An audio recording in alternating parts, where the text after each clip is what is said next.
This is a Miami Sports Music Podcast Network production. Go ahead. Make my day. So you're telling me there's a chance? Shut up! You're killing me, Smalls. What you just said is one of the most insanely idiotic things I have ever heard.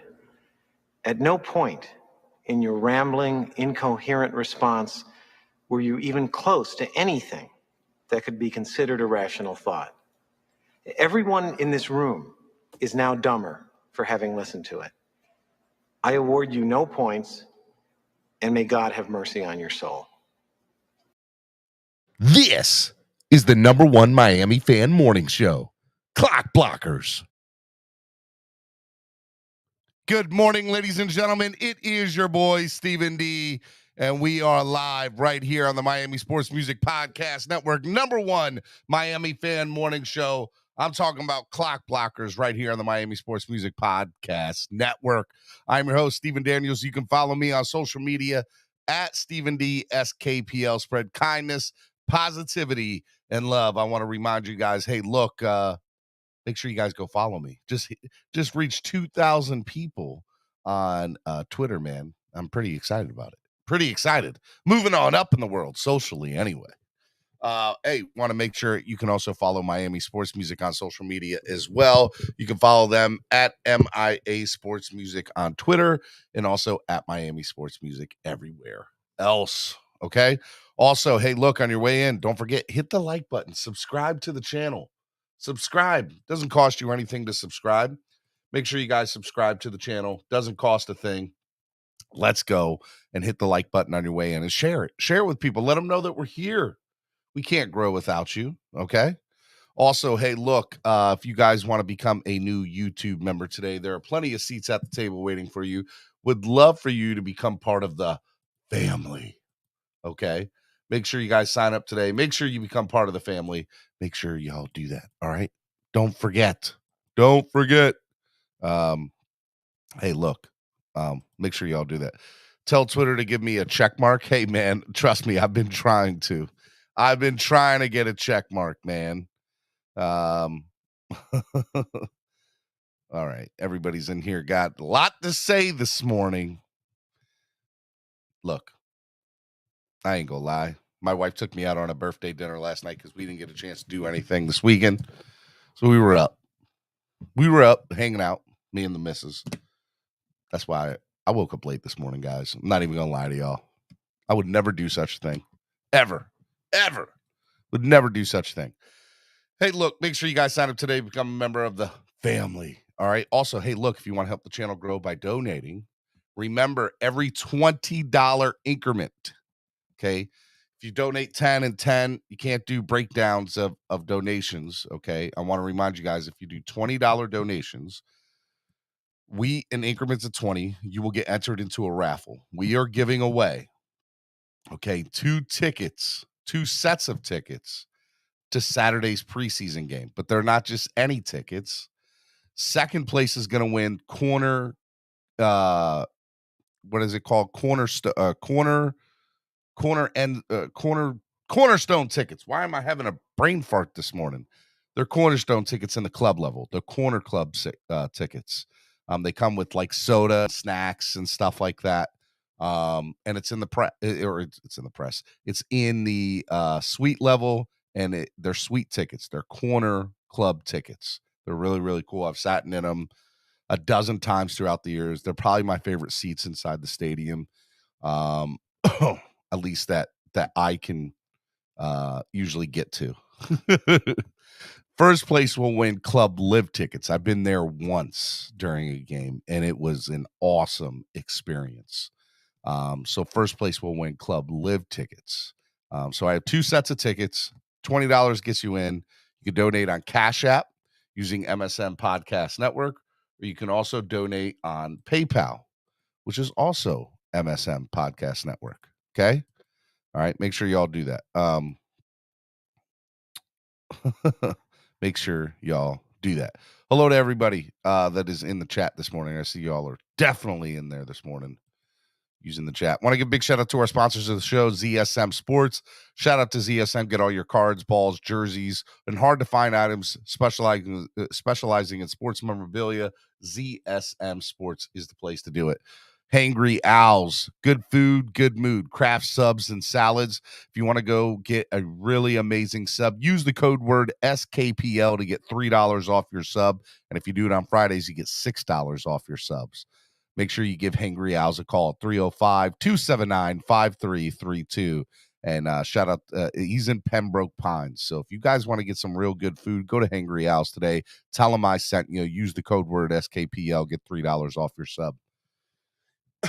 And last but not least, Tail Greeter. Tail Greeters are title sponsor of the show. They're absolutely amazing. Make sure you download the app on your current Apple or Android device today. It's free. It doesn't cost you anything to do. Just get on your phone, download the app, and follow Tail Greeter on social media at TAILGREETER. All right, we got a show lined up for you today. We're going to talk about the Mackenzie Alexander signing and how that helps the depth. And press conference, which starts momentarily here. We're just waiting for it to start. And matter of fact, we're going to get right into that this morning because it should be starting here momentarily. And I want you guys to get in where you fit in. Okay? So make sure you do that. Here, I'll even do it like this for a while. But yeah, we're going to watch press conference this morning. We're going to break it down. We're going to talk about it. Yeah. We're going to talk about the Mackenzie Alexander signing. Let me say hello to the chat while we're waiting for the press conference to start. All right, let's see here.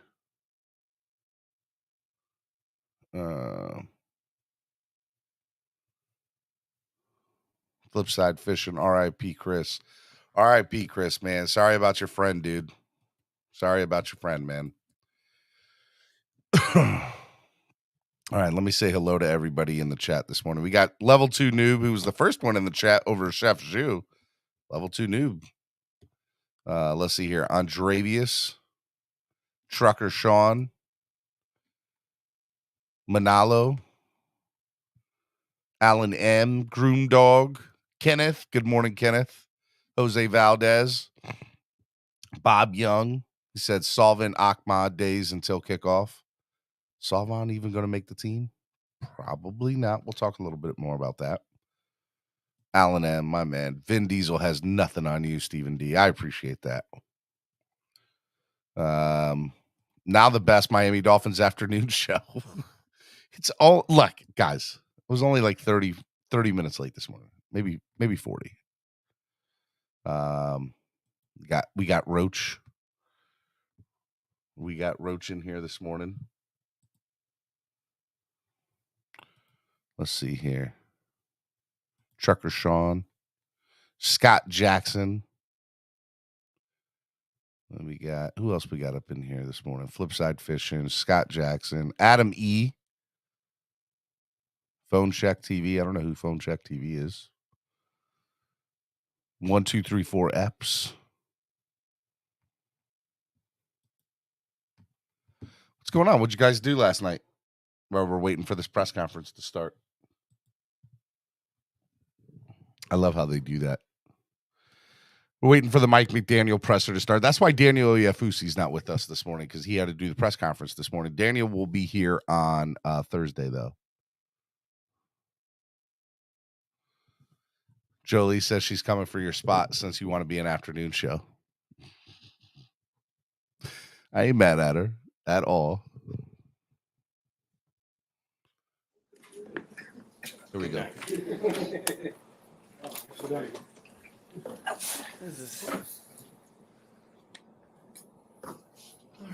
Hi, Mike. Good morning. Could you please give us an update on Byron Jones? He's still expected back for the start of the regular season. No, the process is remain the same with regard to very hopeful. The entire time we've all known, including Byron, that things have to hit on all cylinders without having a setback for that to be the case. Nothing's changed in that regard. We still, he's still in that part of the timeline where it is unknown as of now. He hasn't had any setbacks, so still extremely hopeful. I believe in the player. we hold the same optimism as we did before for him coming back to week 1, ready to adjust if need be. What kind of football activities is he doing now? There's change of direction, there's rehab, there's that's a area of the medical development coming back from an injury that I don't pretend to be an exact scientist on. It's a progression-based deal that you're trying to get. You're trying not to have any setbacks as you proceed. He's moving around. He's exactly where we thought he would be at this point. But with some change of direction stuff being incorporated on the daily, but in terms of football drills, whether he's pedaling or running or moving side to side, he's just moving. So he's not playing with other people around him right now. So I'll let you know when that comes about. How long do you have to see personally of him going out there and working out before you put him out on the field to play football?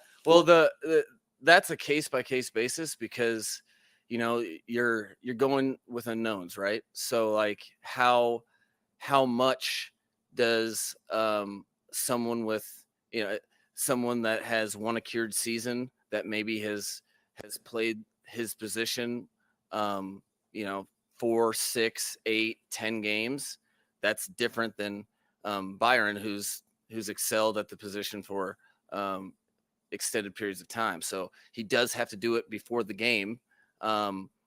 It's case by case to me. That's how I look at everything. You kind of have to use your brain with that.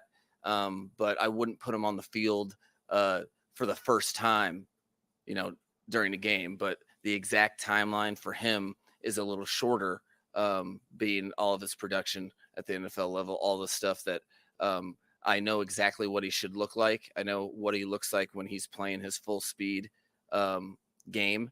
So it will be easier for me to kind of make that decision because of my familiarity watching him for extended period of time at every team he's played on. Does the staff view Mackenzie Alexander primarily as a slot who could allow Needham to go outside if needed, or will Mackenzie be an outside player? So you try to initially, what a guy has played. There is a portion of the process, especially with a player like that, where you want them to earn their ability within your exact scheme. So the versatility of inside and outside, I think is nice for us. Everybody knows where he's had his production from, but I try not to say, every defensive scheme has their specific techniques. Sometimes, like for instance, we just played a team, Tampa Bay, where if you watch one-on-ones or whatever, their man-to-man coverage, they don't necessarily reroute as much as our guys do. So the reason why I say that is I'll never be 100% committed to, okay, this guy is only this. Always leaving the options open, fully knowing that he has experience, and we watch tape too, but we would rather, especially with that particular player, let him earn his keep. And I wouldn't want to say, hey, you can't do something.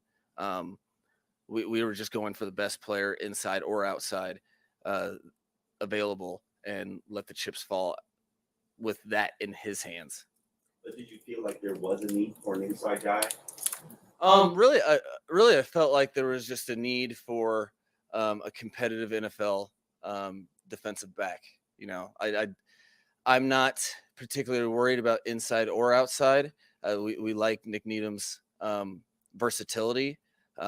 Luckily, we have a group of athletic, diverse players on the back end that can really, that versatility is a huge strength. So to me, the only way we were afforded an opportunity. It's hard to get competition that has a chance to make the team in the middle of camp. So when you have a good player out there that you work out that has already been on your radar before you had any injuries, I wasn't really concerned with, hey, we're light on inside players or we're light on outside. I wanted someone that would legitimately have a chance to compete for a roster spot, which I think he does. One more corner question, if I may. With Noah, one thing that you've been impressed by and one thing he still needs to work on too. I've been impressed by his internal fortitude. Okay, this is his internal fortitude. It's not lost Hilarious. on me at all. The pressures that come in the National Football League, especially when you're an athlete of his skill set. So he's done an outstanding job. You have to have a short memory at the cornerback positions. He's really had some maturation growth this year from the stories that I heard coming in, where he's moving on to the next play and competing and not letting himself get down on himself. Where he needs to improve, I would say, is kind of what I was alluding to Everywhere. Just say when everywhere. I talked to him during the game, is I don't want him to ever lose his aggressiveness and feel like he's playing not to get beat. I want him to always compete, have no memory in that regard, and just be kind of cutthroat with the game of football, to just trust all of his training. And so in times that I think he's being a hair passive, I'll jump on that and be like, hey, that's not you. This is not where you're at in your development, which I think he agreed, which is again why he's taken some steps forward as a professional. Do you have a coach that may talk to him about the transition of wide receiver to corner and his head where it's at in that sense, to develop the instincts of the corner? No, I think you're just. I think it's in. I wouldn't say I had a coach directly responsible for that. I think all coaches are responsible to know where their players are coming from, including the head coach, but every coach that touches those players, to best reach them and to know where they're coming from, you have to know their experiences, and so that can be used as a negative or a positive, that you're a position switch. Obviously, I think that you should present it and get him to understand that it is a positive, that what it feels like to be a receiver. So then, all right, well, how does your play and your technique, how does that invite X, Y, or Z from the receiver when you're playing them? It can be used as a strength as opposed to, okay, well, I'm new to. Well, you have an edge on other people because you most recently played that position that you're covering. So I think all of the coaches, I put a huge emphasis on knowing their players and where they're coming from in order to reach them. So that's a prerequisite with all of the defensive coaches from the top down. This week set up so that Tua will prepare to start. This week is set up to not know what I'm gonna do. No, it is, and I know you. I get where you're coming from. You're just trying to get an idea, and so I'm sensitive to that fact. But it is not coach speak at all. It is direct. Like I really truly believe in the process and taking in all pieces of information to do what's best for the team. What I do expect is I expect there to be some players that didn't play in this last game to play in this game coming forward. When I see exactly where we're at, and it doesn't necessarily mean if he has a good week of practice that I'm good. It's more where the whole offense is at, what he needs on the field, but also other players that have to play. And does that necessitate him playing? It is such to to do it the right way, in my opinion, there's so many compounding variables that I would hesitate to say yes he is or no he's not, because I haven't made totally that decision.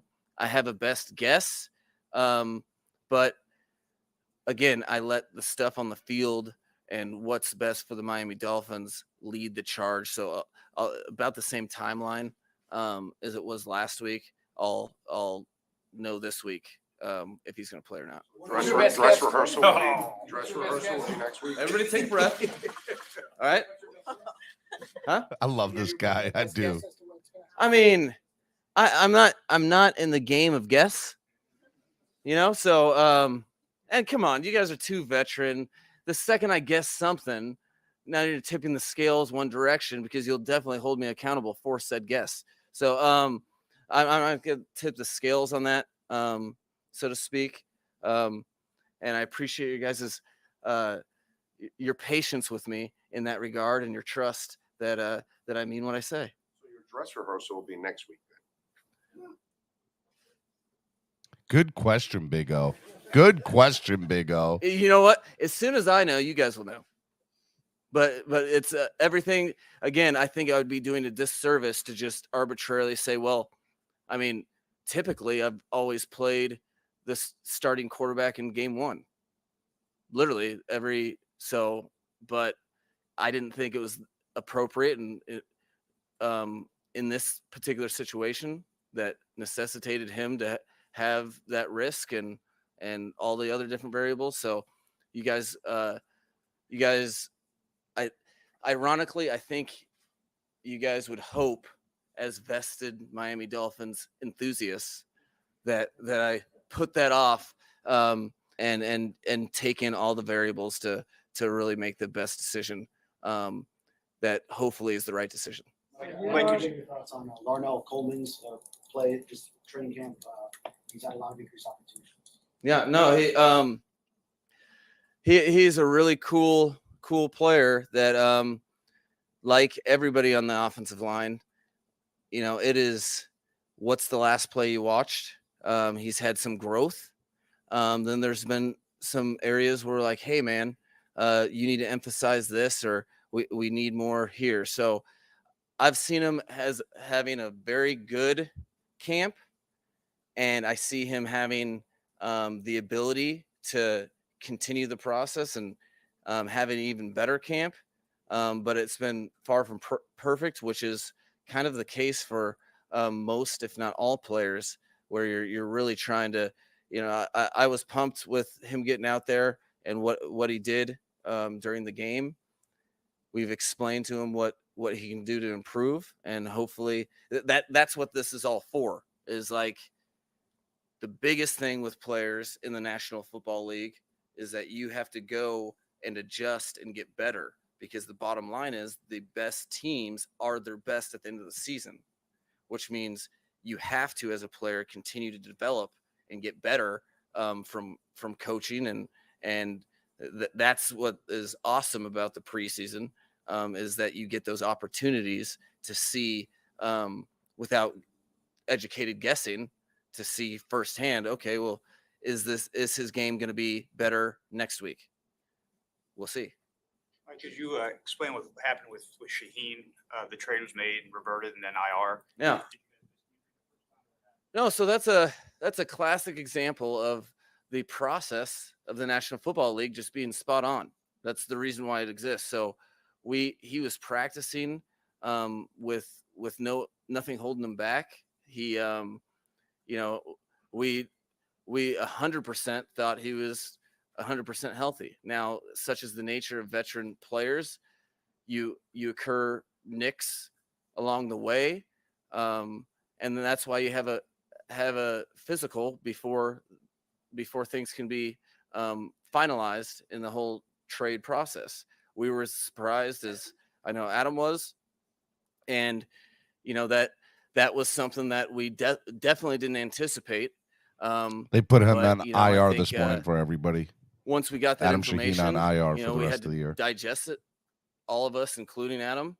And then once we got back and he got some more opinions, he's decided to get surgery, which puts him on IR and out for the season, which we were 100% supportive.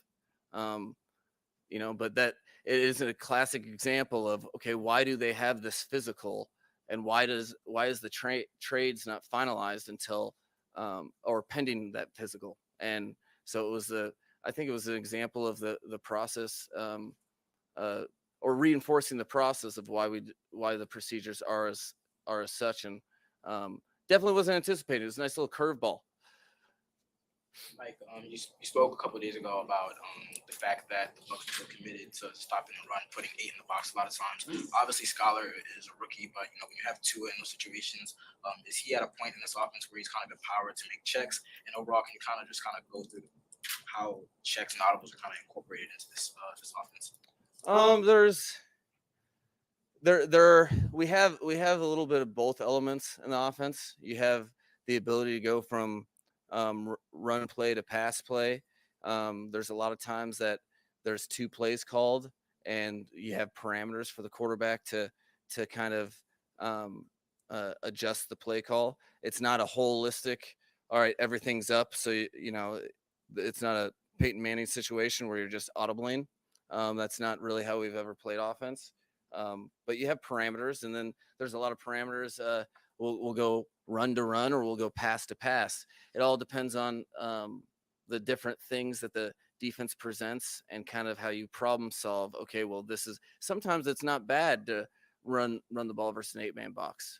There's a lot of defensive structures that present an 8-man box, but it's the illusion of where they're playing pass first. So, like in the particular instance that was the Tampa Bay game, that was a 8-man box that was run first. So in those type of situations, when you don't we weren't really going into the game thinking that they were going to commit that way. So then that's kind of play call driven. I was calling more passes than runs when it was like, wow, this is intense. They're overcommitted. So felt fortunate that I think it speaks to all the players that were on the field, as well as Skylar, that I felt without hesitation that I could put them in that situation, and that we wouldn't have penalties or a ton of negative plays, and we're going to be able to stay on schedule calling pass plays. Mike, sticking with check with me system, from what I understood, it could be Great from question one by pass to Daniel another, there. not pass to run. It's all of them. So you have pass to pass plays that you can check with me. You have run to pass plays. You have pass to run plays, or you have run to run plays. So if you send a pass to pass into a quarterback, he can never audible out into a run. I mean, so a third element. I mean, he could, in theory. I mean, that'd be cool. Then I could just kind of take a break on the sidelines. But I try not to just like pass my job off completely. But shoot, at some point in time, it's all about empowering the player. And if they were ever thinking that way, I wouldn't refrain and be like, I haven't done this. I've just in my experience found that it's a lot easier for players to not have the whole playbook at their hands like coaches do, but I guess I would never say never either. So Thanks. All right, Miami Sports Music's #1 Miami fan morning show, Clock Blockers, right here on the Miami Sports Music Podcast Network. I am your host, Stephen D. I got producer Roach in the building. Good morning, Roach. What's up, man? What'd you think of the press conference? It was good. As I'm listening, I'm watching Mackenzie's highlights from 2018. I know. I was watching some of his stuff yesterday. He's got a lot of good tangibles. Like, there's a lot of stuff to like about it. When he's on, a lot of sacks. When he's on, he's good. When he's on, he's good. But he hasn't been good the last couple of years. Yeah. Or he hasn't been great. How about that? Well, I noticed on the Vikings a lot of sacks. Like, he was blitzing the quarterback a lot. And I'm thinking of our zero blitz, and I'm like, man, maybe that's why they got him. Maybe it's not for coverage. Maybe it's for. But anyways, the conference was cool. press conference. I liked all the answers that McDaniel gave. I thought he was very, in my opinion, he was as transparent as he was going to be from the standpoint of, I'm going to give you the most of what I can give you, stuff that I'm not going to decide to tell the press or the fans. I'm just going to tell you, hey, look. And I think some of it's true. I don't know if he has truly 100% decided one way or another how much playing time certain people are going to get for Saturday's game. I think that's the only thing that he was really holding back on with us. And I think it's just more of he wants I like what he said. He's like, look, some players will dictate other players getting playing time on Saturday night because I need to see how they look together, you know? Right. So look, I fully, and that was my point. Sorry, that was my point last week where I was saying, like, when you're watching a preseason game, they're trying to get certain looks. It's not really what's best to win that game at that moment. It's that's part of it, but they also want to get certain looks with certain schemes and players working together, and that's why I said, like, a regular season game, they're trying to get the win. In preseason, they're trying to identify strengths and weaknesses with different schemes. One of the things that stood out for me that I thought was really, really great to hear is, and Daniel Yafusi retweeting it saying that McDaniel said the team remains hopeful that Byron Jones will be ready week 1, barring any setback in his recovery. Right. So that felt really good to hear because I was interested to know, was Byron going to start week 1 on the PUP list? And if he did, he wouldn't be able to play for 3 or 4 weeks. But if he's in this recovery program and he's set, I mean, that's a big thing for us, even with signing Mackenzie Alexander yesterday. Was there a different corner you wanted signed? You know, I went through and looked at some of the free agents that were out there, and, you know, there were some people that were... I heard Xavier Rhodes was available. Yeah, but I think that Mackenzie Alexander, for me, there's one red flag, right, with him. And that is he hasn't put up great numbers the last couple of years. He has bad PFF scores the last couple of years. For people, there's some people that hate PFF, but but that does, maybe, is that because he was in a bad system? They weren't utilizing him correctly, whatever the case may be. That's why when I watched his highlights with the Vikings, I noticed they had him rushing. He was blowing up screens. He seemed like a really good tackler, right? And then I saw his highlights on the Bengals, and it seemed like he was more in coverage in more of those highlights. You know what I mean? So it's like they took away. It almost seemed like they took him out of blitzing as much. And that's why I think he fits a little bit. Well, he went on to say that he didn't want to commit to having new Mackenzie Alexander, new corner, as an outside or slot CB in Miami. He said every team defense plays differently, and they said they want him to earn his keep, quote unquote, instead of pigeonholing him. And I think that might have been, and that goes to my point just a minute ago. You know, was he in some of these places the last couple of years and he was being pigeonholed? He wasn't allowed to no, we need you at this position. Well, you know, I need to roam free. I'm a tiger, you know, let me roar. Right. Yeah. But, you know, I think I'm excited that they got some, like, I remember him. Like, it's not like he's a nobody. He was on Clemson. Yeah. Yeah, no, I remember him. I remember him from college. I remember him in Minnesota. So there's definitely a lot to be happy. All right, some other news, just so y'all know. The Miami Dolphins waived offensive line center Cole Banwart, wide receiver Devontae Dedman, defensive lineman Jordan Williams, and they also waived injured cornerback Tino Ellis, and they placed Adam Shaheen on injured reserve, basically ending his season. Big thing real quick, we'll get into, you know, the people that they did, but McDaniel went on to talk about Adam Shaheen, saying that he decided to get surgery, that it was his decision to get surgery, and the team supported that decision and put him on IR. I thought that was just, I appreciated the transparency there, because that's got to be a very difficult situation. You go to trade somebody, get them out of your locker room for whatever the reason may be.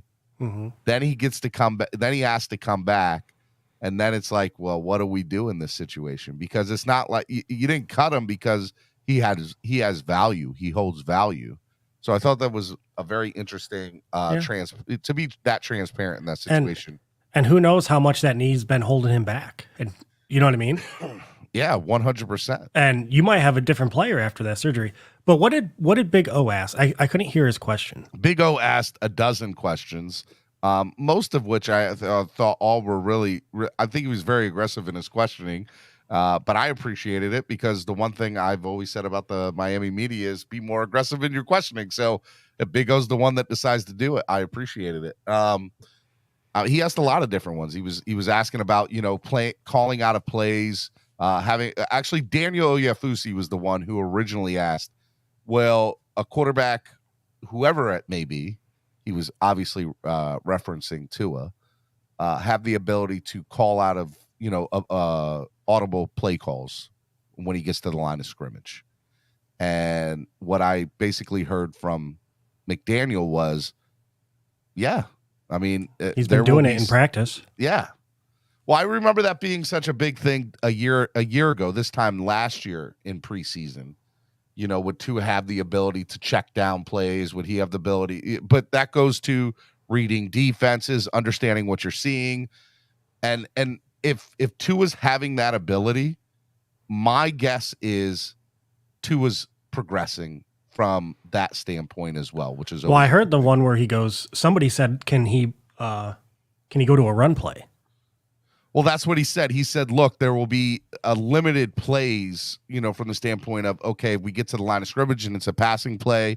You can either change to another passing play or check down to a run." Or they might even have packages with a play where, like, if you're in this position and you see this setup, we go to this play, we go to that play. You know what I mean? That's what McDaniel was basically saying. What Big O's question is what will his ability? Will he be able to obviously have an open playbook?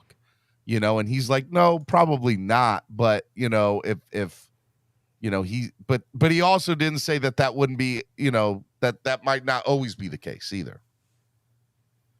He left it open for interpretation. Basically, he said he's going to have a set full of plays that he's able to audible to at the line of scrimmage, which I appreciate, Right. And I think that's a big thing because the narrative was with previous coach that he was never allowed to change the plays.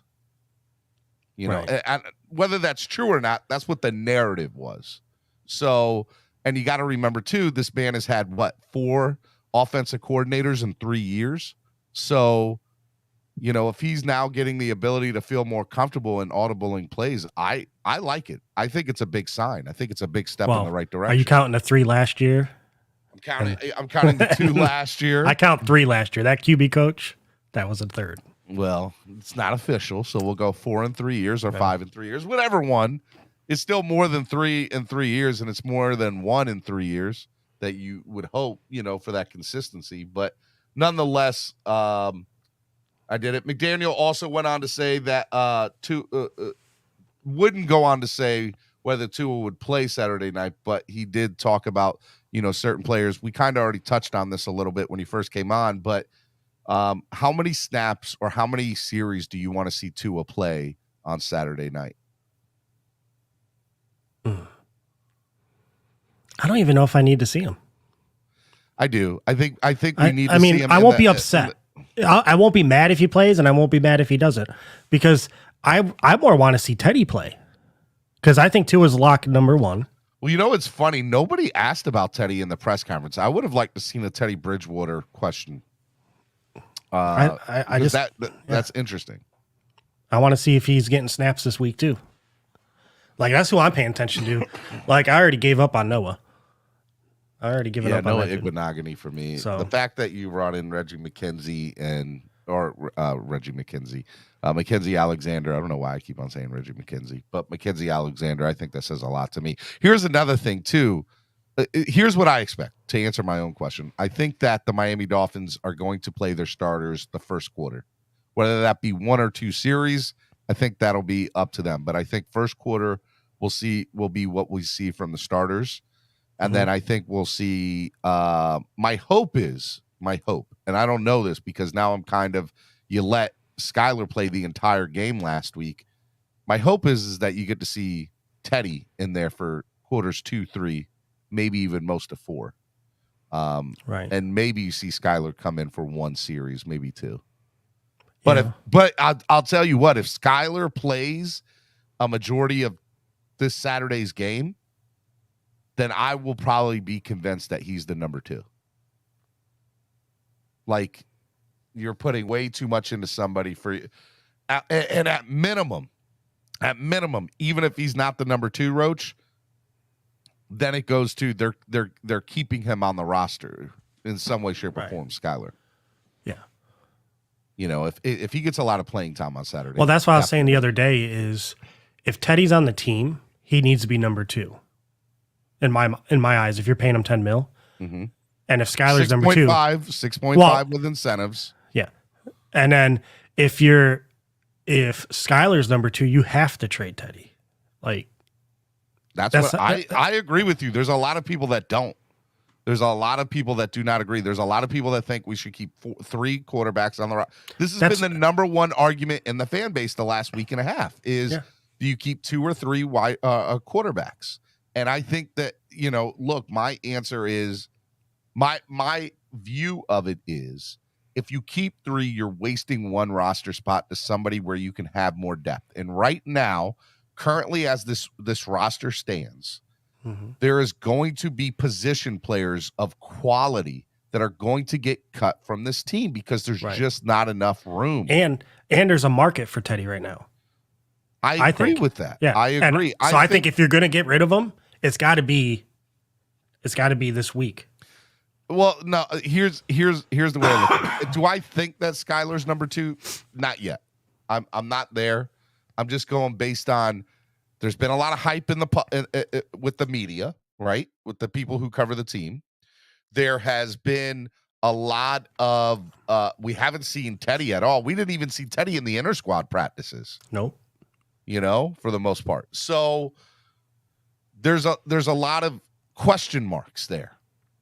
Now, is the media at practice today where they can like report? I'm like, not sure who's in, if they're who's at out? practice today or not. I know that, like I said, the reason that whatchamacallit, the reason that Daniel couldn't come on this morning was the press conference. I'm not sure if it had anything to do with whatchamacallit. Jerome Baker tweeting this at I guess like 10 o'clock last night.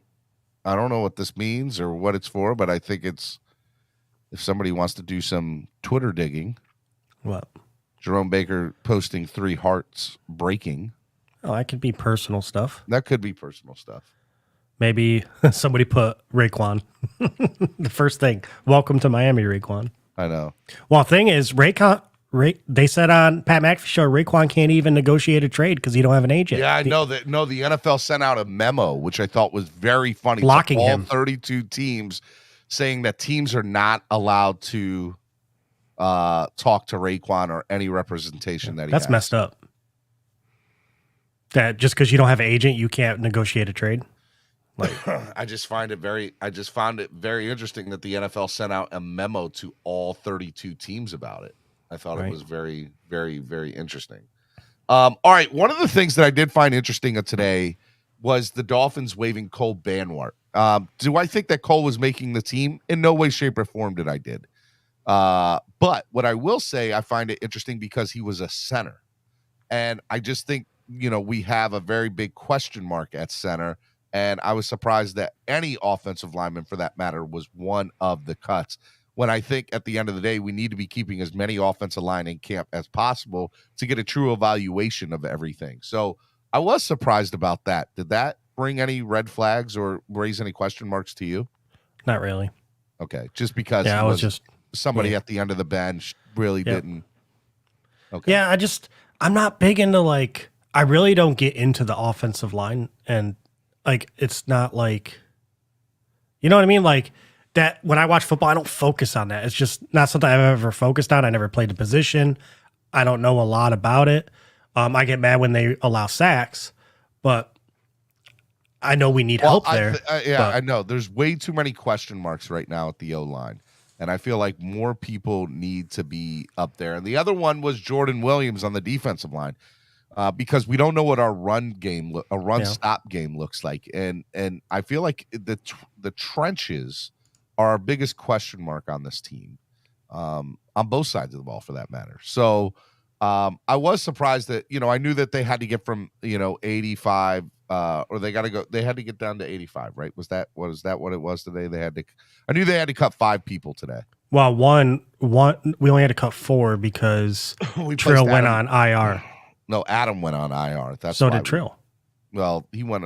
Okay, I guess so. Yeah, you're right. Yeah. So again, Cole Banwart, Devontae Dedman, who I knew wasn't going to make the team, Jordan Williams, and Tino Ellis was also waived, but as an injured waive, which I'm not sure what that means. Yes, because when they put Trill on IR, Shaheen, we still didn't know he was going to have surgery at that point.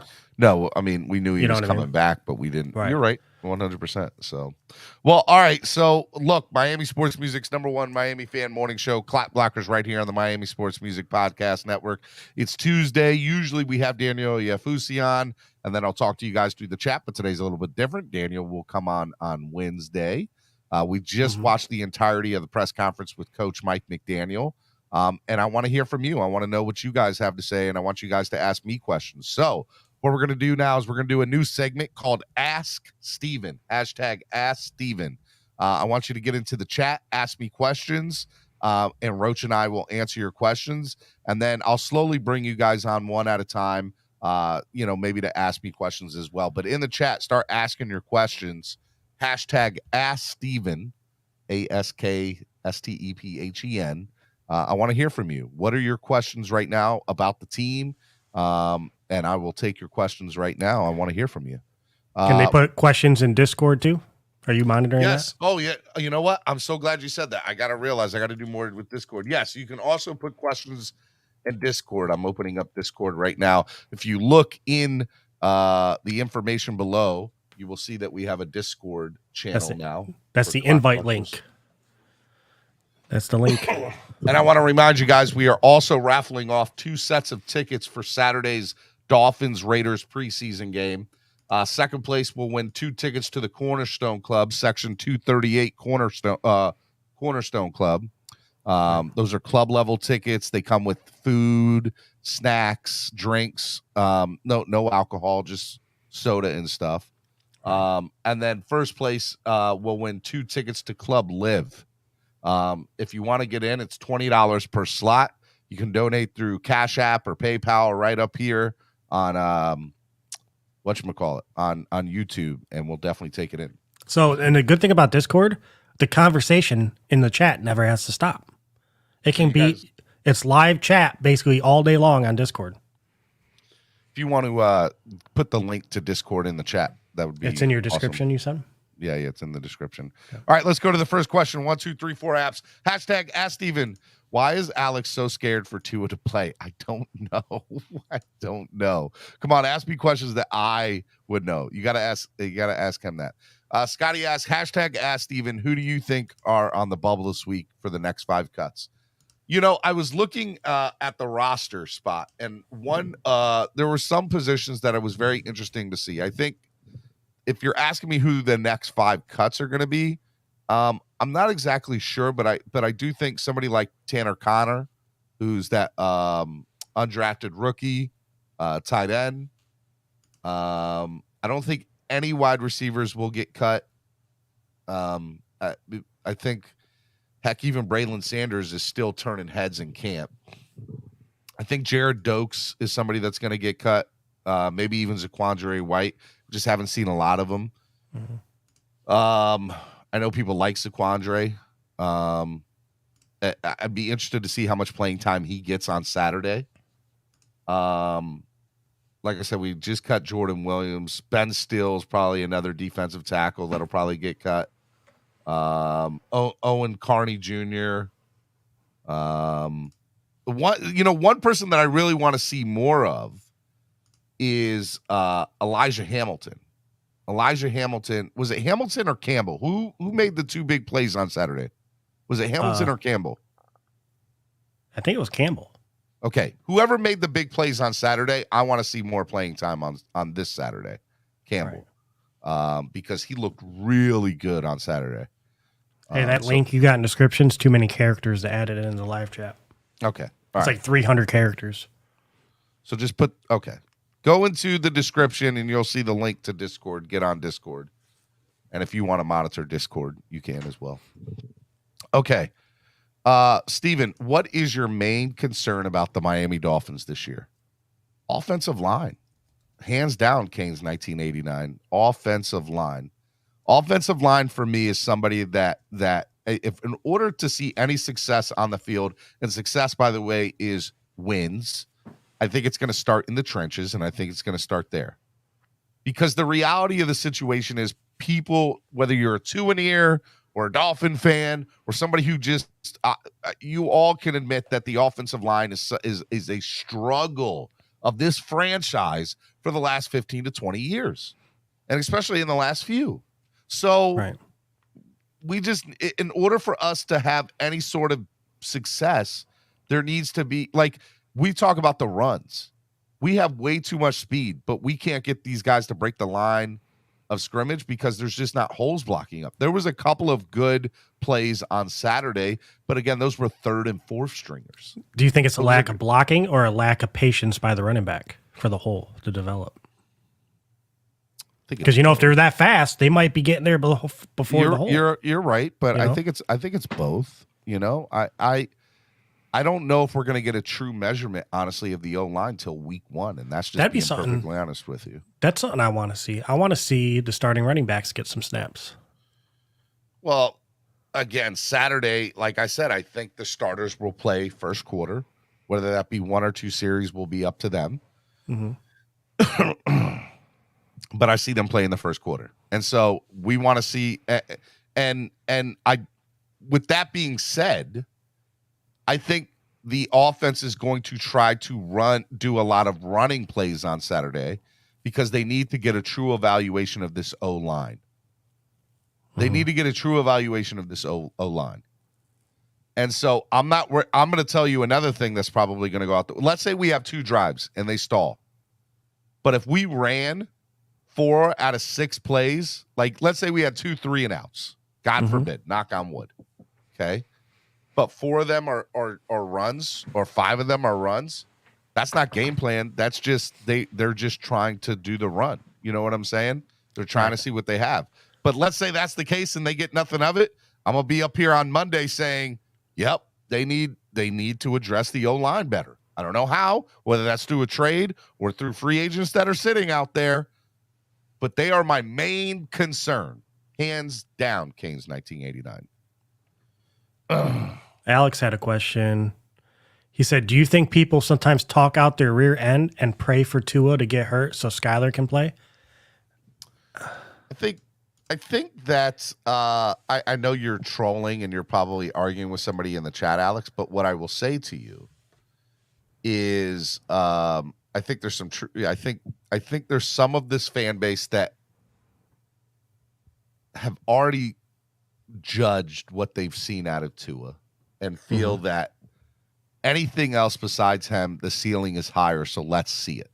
See, let's practice that. I disagree with that. I think that the people you see, I don't believe. I think the people you're seeing, Alex, that are so anti-Tua, I think it's mainly out of spite to the fans that are so pro-Tua. Does that make sense? Like they want to see Tua succeed, but they don't want to fuel those flames for the 2-and-ears. Like they want the 2-and-ears to be wrong more than they want Tua to fail. Does that make sense? Like it's not really anti-Tua. It's anti-cult is what it is. If that makes sense. Hashtag Ask Steven questions right now. You guys can ask me questions, preferably, obviously, about the football team. Although Level 2 Noob says, how many licks does it take to get to the center of a Tootsie Pop? I'm not sure. I've only ever gotten to like 3 licks and then bit down. I'll never know, Level 2 Noob. I need to make a documentary about Tua. Like, not even about him, just about his fans, both sides. Ask Steven, is Austin Jackson ready for Von Miller? Oh my God, I hope so. I'm going to say no right now, but I can only go based on what I've seen and what I've heard. And right now, there's not a lot of good stuff coming out of camp about the O-line, but there's also not a lot of news in general about the O-line coming out. Nobody's saying, like, the beat writers are not allowed to talk about who's playing first team and second team. We know what we didn't see on Saturday night because people just didn't play. Right. And we know that what we saw on 7-on-7 and 11-on-11s, nobody was really talking about, hey, this person. What we did see is that there were a lot of high snaps by Connor Williams. That's all that we've seen out of the O-line or heard about the O-line in training camp so far. That's it. And Von Miller is not the same Von Miller he was. That I will agree with that too. So, all right, let's see here. Hashtag Ask Steven. How many quarters would you like to see from our first team offense play this week? 1, I want to see a quarter. I wouldn't be mad if they played, and honestly, it's not even quarter. For me, it's drives. I want to see 2 good quality drives. So if that means we did a 3 and out and the second one we went down the field and scored, play them for 1 more drive. I want to see 2 quality drives that result in at least 1 touchdown, if not 2. Give me a quality drive with a touchdown and another quality drive that at minimum results in 3 points. You can get them off the field. That's what I want to see. Because if that happens, then I'm going to be convinced to a certain extent that, okay, our offensive line is at least taking a step in the right direction. Right. Or whatever this offense looks like we'll be able to, it'll be quieted. The offensive line questions will be quieted as long as we put points on the board. That's what's important to me, Von Joe. Putting points on the board. Preferably touchdowns, not field goals.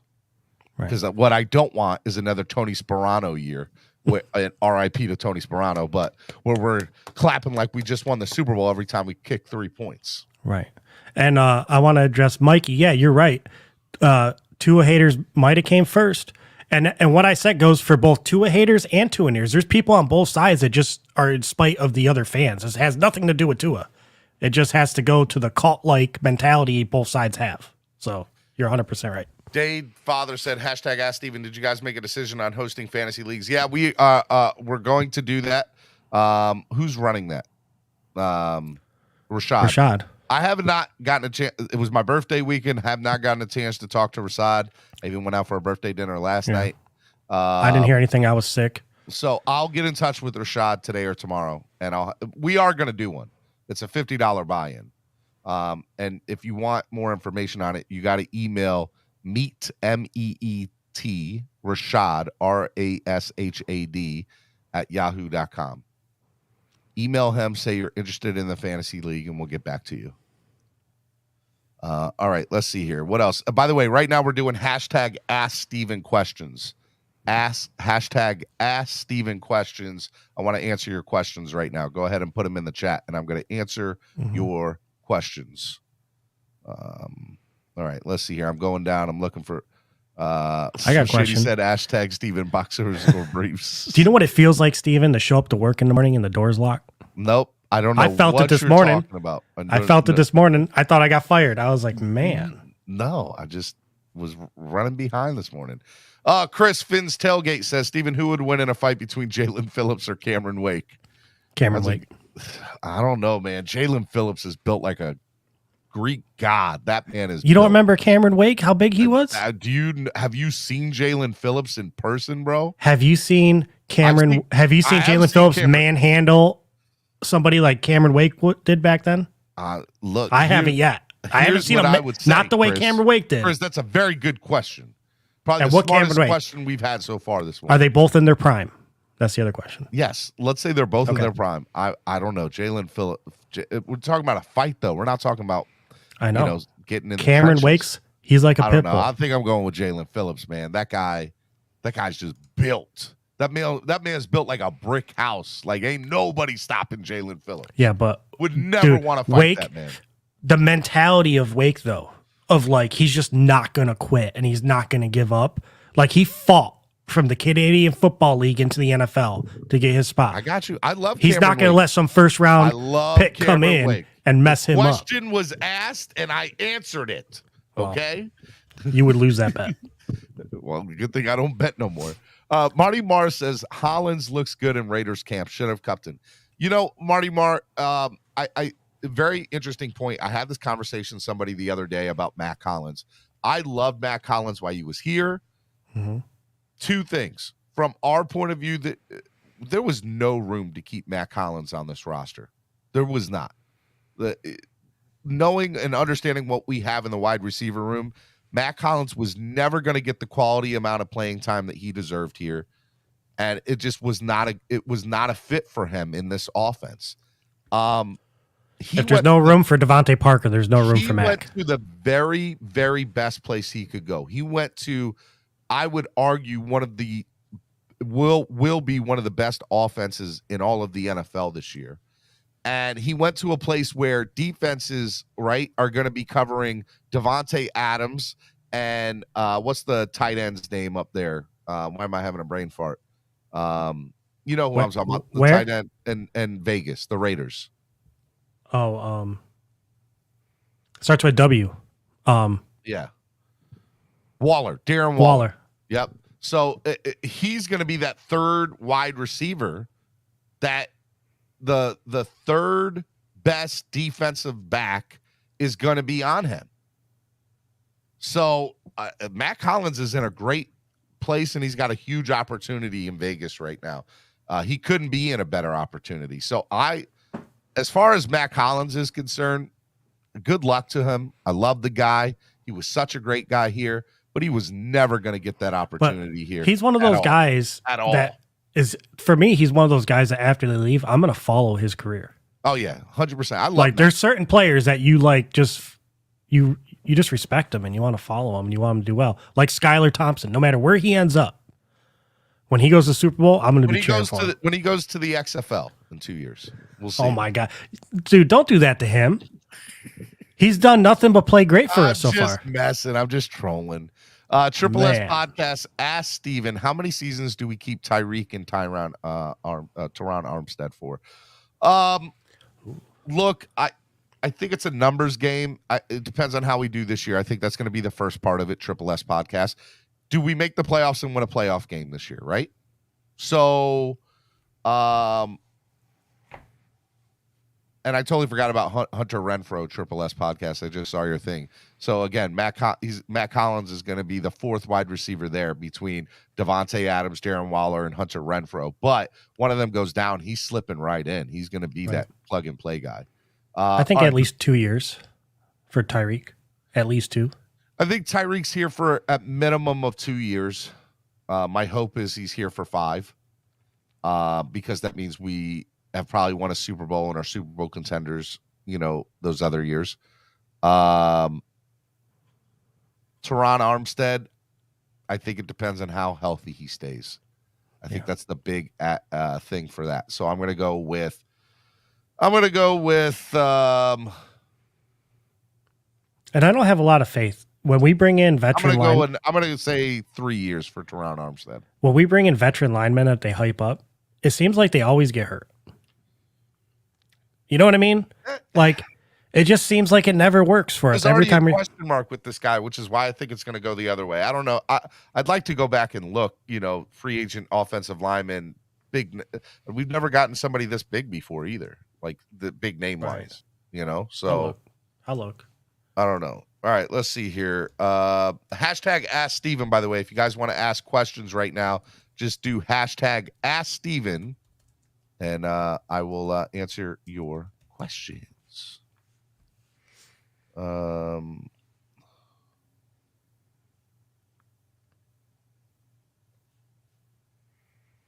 trying to find y'all's questions here. MB41, shout out for the $5 donation, said Von Miller was legitimately a top 8 defensive end last year. Stop being delusional, Dolphin fans. He will murder Austin Jackson. You're probably right about that. You are probably really, really right about that. Hashtag Ask Steven, over under 11 games of Teron Armstead staying healthy this year. I'm taking the over. I would totally take the over on that. Totally take the over on that. Let's see here. But again, I don't also gamble, and there's a reason for it. But y'all can keep the receipt if you want. Hashtag Ask Steven, paper or plastic. Hey, they said our number one free agent signing of all time is Jim Langer. You ever heard of him? Yes. I'm going to disagree with that. Suedo Spike, Stephen D. SKPL, how do you feel about being a 2-and-ear after the Bucks clearly voted you one? Yes, after the fans clearly voted you one yesterday. They didn't look. It was clear. It was 60 over 60%. It was, whatever. That was more clear than any presidential election in history. So I am not a 2-and-ear at all. At all. Steven, do you think it's possible to get Mike McDaniel on your show? I would love to get all those people on my show. No, I don't. Out of any head coach, though, I think he'd be the most likely to do it because of his personality. Yeah. I enjoy his press conferences so much. JC asks, what is the parking situation for the Baltimore beatdown in game? All right, for those of you who want to know, we are throwing a big tailgate for the Baltimore beatdown week 2 in Baltimore. Big tailgate. You guys can go to tailgreeter.com. Get your tickets today at Tailgreeter. Okay, purchase now on Tailgreeter. Get anything you can close to Lot H, and then there's also some other things. Follow our Facebook page. We have a Facebook event page, Baltimore Beatdown 2022. Jesse, and I'll answer. Ask the question in there, and I'll answer it in there. I got another question, Steven. Are you still buying Dogecoin? I am not. Up 15% right now. Yeah, I'm not doing it. Hashtag Where's crypto? Ask Steven, what are the chances we keep 4 tight ends? You know, I was thinking about this the other day. I think that I'm interested to see how many corners we keep. I also think linebackers will be interesting. And then wide receivers. You know, are we keeping 6 wide receivers? 7? How many tight ends we can have out in the field at a time? That's my question. 1 to 2. And you got to remember Alec Ingold's also here too, who plays fullback, who's going to get snaps at the tight end position. So I'm going to say Spike said at 60%, that would pass through the Senate. Let's go down the line here. Gesicki obviously makes the team unless he gets traded. Mm-hmm. Okay, which I still think is a small possibility. Let's say Gesicki makes the team. Durham Smythe, I believe, makes the team. And Hunter Long makes the team. But Ethan Carter's a great blocker. And we know that blocking tight ends in this system fit. So it's not like I can automatically say Ethan Carter's not making this team. But Alec Ingold is the X factor here. And Ingold's going to play snaps at the tight end position. So I'm going to say 3. I'm going to say 3 is what I'm going with. And if we trade Gesicki, I still think it's Durham Smythe, Hunter Long, and Ethan Carter. And I think we'll be fine with those 3. I'm going to go 3. 3 tight ends. I'll agree with that. Guys, ask questions. Ask questions in the tech. Hashtag Ask Steven. Ask Steven. Who's the best cuddler on the team? Finn's Tailgate wants to. I don't know. Ask me real questions. Come on. What are the chances Sky Moore puts up more yards and TDs than Tyreek this year? Huh? What are the chances Sky Moore puts up more yards and TDs than Tyreek? Sky Moore. Who's Sky Moore, Cappy the Penguin? I think, does it mean Sky puts up more? Oh, no, he puts more in there twice. I don't know. Matt Moore? Carter can block, play special teams, and backup fullback. Call me crazy all you want. He has a possibility, and I think we move Secchi. I don't put that out of the... Okay. Sky Moore is the new Chiefs wide receiver that they drafted. Oh, Tyreek's getting more yards. Come on, man. Why is there's that a funny question?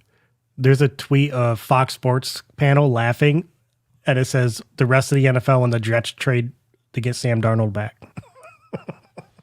That would be the ultimate. Oh my God. Troll. I would laugh if that happened. Let's see here. Tanner Connor's tough. Yeah, Tanner's not making this team, y'all. Hashtag Ask Steven. Biggest fear for this year. All right. Well, since I've already said offensive line, I'm gonna go with the second one, and I think that is staying healthy. Staying healthy at quality positions, which includes O-line, right? It also includes, wide receivers, quarterback. I wanna see our team stay healthy. Xavier Howard, everybody. I want healthy. So I'm interested to know how Mike McDaniel, plans on keeping these guys, ahead of the curve when it comes to staying healthy and stuff. So that's my thought. My biggest fear is I don't want to see any injuries. Like Trill Williams pissed me off on Saturday night to the umpth degree, because I feel like quality players, I feel like you need to play them. Don't get me wrong. And I think you need to ramp them up and get ready for the season. But I also think there's being smart on other ways. And I'm interested to see how he handles this as healthy as they can be. So that's my biggest fear, is that. Mudbone asks, hashtag Ask Steven, what's the over-under on how many times we hear Tua had to put all his might into that throw? Probably 10. 10, 20. Let's say 20. All right, we'll cut it in the middle. We'll do 15. There's all these rumors right now about a trade for Kareem Hunt, because he sat out the games. He's sitting out of practice, only doing individual drills. No. You wouldn't trade for Kareem Hunt? I'm happy with what we got. The only reason we haven't seen anything is the offensive line inconsistency. But Kareem Hunt, dude? What do we got to give up for Kareem? I don't know, Gesicki? A couple if draft picks? If they wanted Gesicki for Kareem straight up, I would and some draft picks. And some draft picks, I would do it. But that'll never happen. That's playing fantasy football on Madden. Nah, man. Look, it's the Browns, dude. They're in some trouble right now, and they got to fix it. They have a lot of trouble, but they got to make room for Jimmy's contract. I understand, but right now, do you think that our running back troubles are caused by the personnel that we have in the backfield, or what the thing is, it's like Tyreek. To me, that's how I look at it. I'm like, you don't pass up Tyreek. Okay. If you can go get Kareem Hunt, you don't walk away from that. You know what I mean? Unless you got one of the other top running backs, which we don't. Yeah, but our offense is based on speed, and a lot of these guys are coming out of the backfield. Don't get me wrong, Kareem would fit right into this offense, like seamlessly would fit into this offense. But I don't see him, like, he's not worth what we would have to give up to go get him. And to be perfectly honest with you, I'm happy with what we don't even know what our running game looks like. Exactly, Mick Villa says. Yeah, well, we don't know what they look like right now. He's not worth what we'd have to. All I know is we got some good names in our backfield that we could trade with Gesicki and a draft pick and get Kareem Hunt.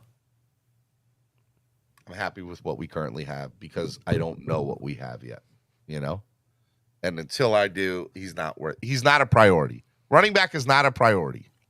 Until otherwise. We don't know what we have in the running game because we haven't seen a consistent offensive line yet. Well, when you see that dude tearing it up on some other team this year, you're going to be like, man. We could have had him. You're right. I might say that 100%. But we need people to block for the running backs anyway. Because it says right now that Cleveland and Jimmy G they're close to getting a trade, but the debate is they want the Niners to keep some of his contract. Well, so that's the only thing holding up the trade right now. With that, the truth asks, hashtag Ask Steven, how much will starters play in the next preseason game? Like I said, my hope is 2 to 3 series, probably a quarter is what I would see. But I wouldn't be surprised if they say 1 series. But my hope is 2 series minimum, 3 series tops. But ultimately what I want is 2 scoring drives, one of them resulting in a touchdown. Let's see here. Who takes tight end number 1? Hashtag ask Steven. Marty Marr, I assume that if Gesicki gets traded, this is what this question is. If Gesicki does get traded for whatever reason, I assume that Durham Smythe would take tight end number 1 because all indications that I have seen, he's more established than Hunter Long. Hunter Long's still getting established. There's a higher upside to Long, though. So if you're asking me if Gesicki got traded tomorrow, who would step into TE1? I think it'd be Durham Smythe.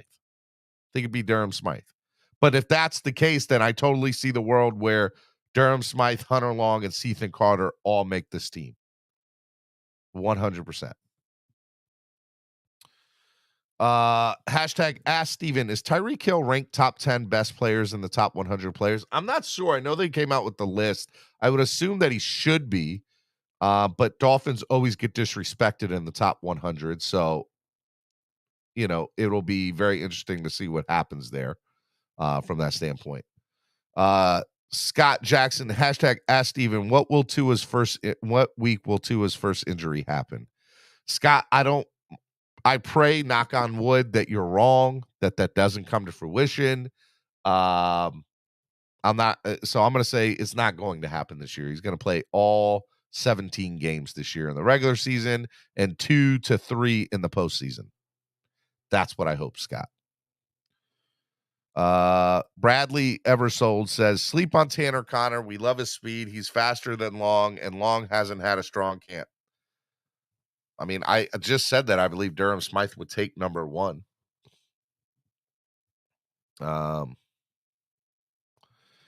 Let's see here. I'm fine with the running backs we got. I don't want to give up what they want for Hunt. Andrevius and I agree. Level 2 Noob says Steven's happy with a bunch of mids at running back over a genuine one. I didn't say that, but if you think that's what I said, so be it. You know what's good about chat? You could see you're not alone. No matter what side you pick on an argument, you always 100%. Got people. Yeah, it's a good feeling. Okay, the truth. Hashtag ask Steven, why is everyone panicking that we would send in Coleman or Lewis if our tackles went down when they would just shift either Eichenberg, Jones, or Jackson? So the truth, here's a reality. I don't know that anybody really knows what we would do in that situation. That seems like the logical choice of what should happen. Correct the truth? But the reality of the situation is nobody knows. We saw allegedly the starting offensive line played 12 to 13 snaps in the first preseason game, right? With the exception of Teron Armstead and Connor Williams.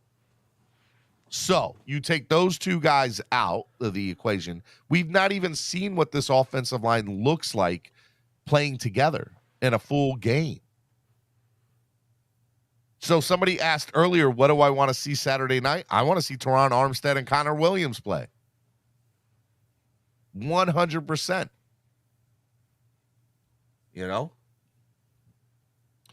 I don't think we know the truth. I don't think we know what it looks like yet.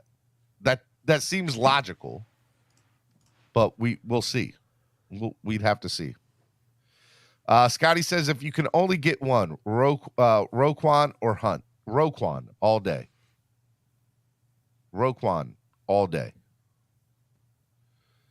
Let's see here.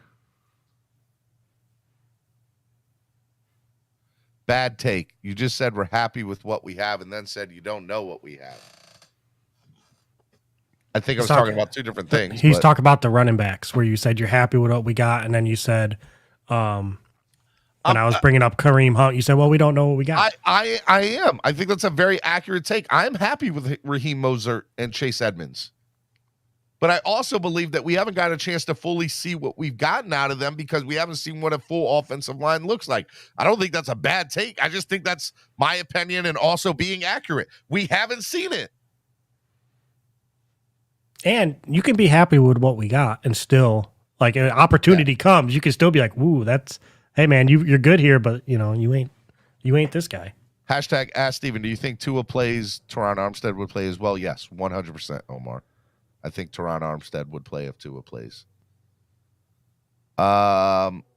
Smythe is making a play for tight end even with Gesicki on the team. I said, Scotty, when at the end of last year in the offseason, I did a hashtag Ask Steven segment like we're doing here. And the question was asked to me, if Gesicki's not on this team, what do you think? I said, I don't think we go out and look for a tight end because we already have one in the building in Durham Smythe. The kid is good. I love Durham Smythe. For those of you who don't know, I'm a big Durham Smythe fan. Love him. I think he's big. He blocks well. He can catch the ball. There's not a lot to not love about Durham Smythe at tight end. He's a really good player. What is this upside of Hunter Long y'all see? LOL. I think the upside of Hunter Long is what he could be from what we saw in college, compared to, hey, how does that translate into the NFL? How do you get better? I think the idea, like his size, kind of gets you a little excited. He's a big, stocky guy. I like Hunter Long. But I will also say I need to see more of him. The upside, I think, is more of what the hype was around when we drafted him. I still think people are feeding off of that hype. I'm watching Jake Paul do the jugs machine with Tyreek Hill. Oh, I saw that yesterday. Yeah. Triple S podcast said, ask Steven, what's your excitement level for Mackenzie Alexander, who we just signed? People seem pumped. Not sure why. Like I said earlier at the beginning of the program this morning, I said that Mackenzie Alexander is somebody who has had bad PFF grades the last couple of years. There's some people who just think PFF is atrocious. I give it a little bit of I'll give it the respect it deserves. It's a grading scale system. It has its flaws. Don't get it twisted. But he hasn't graded well. But I will also say that there's a lot of factors that go into that. Because it was funny in the press conference today, McDaniel specifically said, we don't want to pigeonhole Mackenzie. We want him to be able to play whatever position at corner, no matter what it dictates. So was McKenzie in a position last couple of years where he was, not given a lot of chances to be free at the corner position, and was, was he only sent in certain packages or certain defensive packages? And I don't know. I think that when he's had one or two good years in this league where he's like, wow, this kid's got a little something. He's got a little pop. He finds the ball really well. He breaks up passes. He can get interceptions. So we're not asking him to go out there and be a starter. We're asking him to, A, fill in when needed, and B, in the snaps that he does play, be productive. Don't let that ball get to the wide receiver, whoever it is that you're covering. So I am a little excited about Alexander from the standpoint of I think he's a hell of a lot better than Noah Igbenogany. That's just how I feel about it.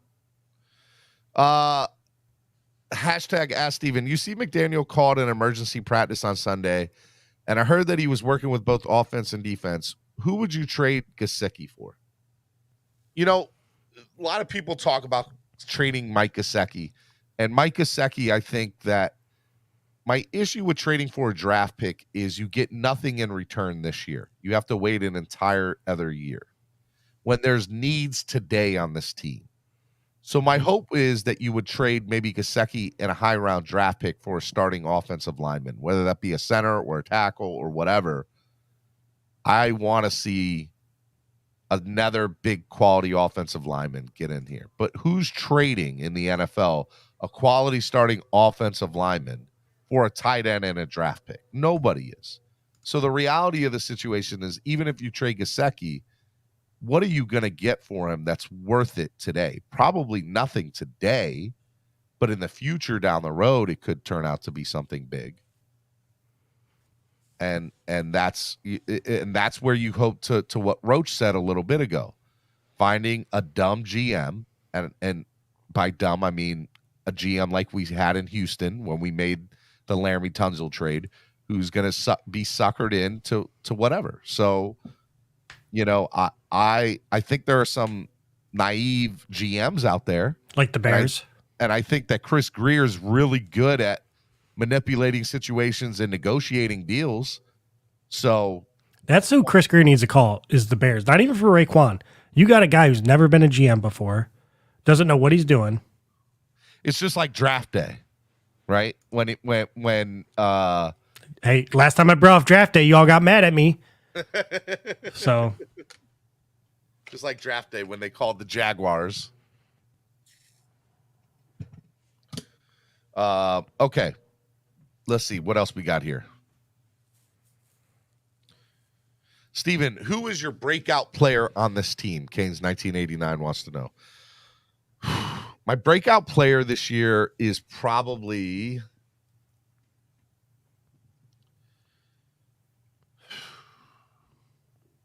Holland. But he's not a breakout. We know what the Javon But I think he's going to be so over the top. I mean, I you know how I feel about him. He's gonna Javon Holland. He's gonna do something only 2 other players in the last 13 years in the NFL have done, and I think the rest of the 5+ NFL interceptions and 5+ sacks. But only 2 people have done it in the last 13 we years. recognize him. We recognize him. But I don't feel like the media or the NFL does. And I think this is the season everybody's gonna wake up to what he is. And be like, wow. So for the definition of Canes 1989 breakout, you and I agree Javon Holland's going to take this enormous step and become, in my opinion, I think he'll have a shot at Defensive Player of the Year in the NFL. I 100% do. I also think Jalen Phillips is going to have a monster year as well. So with those 2 guys, I think are going to just have crazy seasons. On the offensive side, I love Eric Ezukanma. I just love Eric Ezukanma. I think, but I have fallen in love with rookie wide receivers in the past that have not turned out well. But what I will say is Ezukanma has the speed, the tangibles, everything that I've seen to be a number 2 wide receiver in this league. He won't be on this team. He won't even be the 3 on this team with Cedric Wilson here. But I think we're going to see some flashes of Ezukanma where we're all going to have our jaws dropped on a couple of plays this year where we're going to be like, this kid's got it. I don't know what it is, but he's got it. And that's how I feel about Ezukanma. I love Ezukanma. So offensive side, I'm going to go with Ezukanma. Defensive side, I think just like we've said, we think he's going to take just another tremendous step. So Phillips, I think, will be Jalen Phillips and Javon Holland are just going to have crazy years this year. All right, let's see here. Hashtag Ask Steven, Scar305. Are you really good with the running back roster? Raheem hasn't been healthy, never been a true starter. Chase is really a complimentary running back, not a true starting RB. Gaskin doesn't fit our system. So Gaskin, in my opinion, doesn't make this team. But if you're asking from the standpoint, this is always like, if you look at the type of style McDaniel runs on offense, it's always been a RBC, running back by committee. It's always been a running back by committee type of offense. And in the NFL, with the exception of maybe 3 running backs, maybe 4, 90% of the NFL runs RBCs because you don't have those dogs. You don't have those workhorses in the back. And unless you can get one of them and you that's exactly what it is. And so I don't think there's going to ever be a true RB1, no matter what the depth chart says. I think it'll be whatever the offense needs at that particular moment, that's who'll be in the backfield. And the only reason that I don't see there is a long shot of Gaskin making this team from the standpoint is he's the best blocker of all the running backs. He is the best blocking running back out of all the running backs. And we know that this offense dictates if you can block, you can make this team. If you can block, you can make this team. That's the biggest reason why we're talking about Gesicki getting traded, because can Gesicki block? Otherwise, to talk about the talent that Gesicki has, we would all be like, are you kidding me? We're talking about trading Gesicki. The only reason we're talking about it is because we question his blocking ability in this offense. That's it. And how many times is he going to get the ball in this offense? Everybody like that's why I think that what's his face? So do we need Waddle's him? That's the receptions question. are going to go down. Yeah, it's like, do we really need a Gesicki? Is my debate. I think it's so tough because here's the problem with me saying we don't need a Mike Gesicki on our team.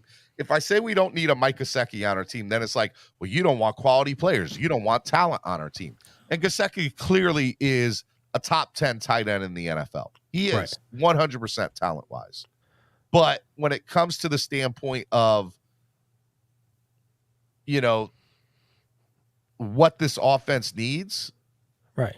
It's a lot. Well, just because you're a top in your position, if the offense ain't built to take advantage of that skill set, then it's what's the point? It's irrelevant. 100%. I agree with you, Roach. But, you know, look, Gaskin doesn't fit our system, but he blocks. Do I think Gaskin makes the team? No, I don't.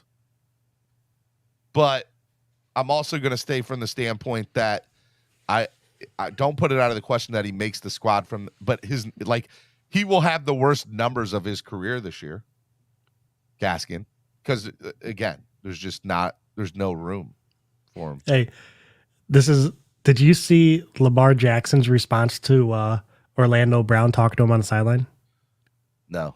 Oh my God, you got to look at this.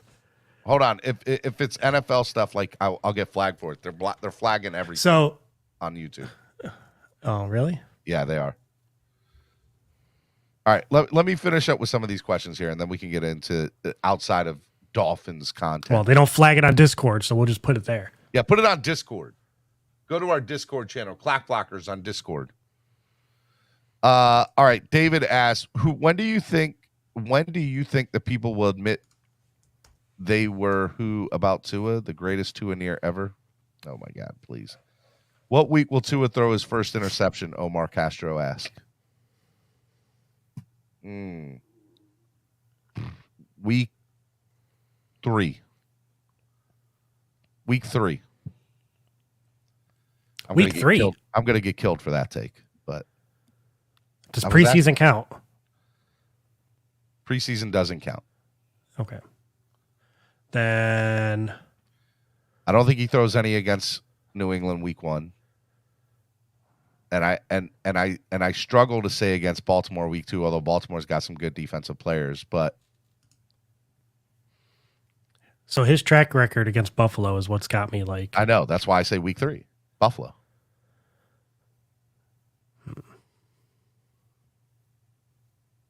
Now, if it was Skyler, what would you say?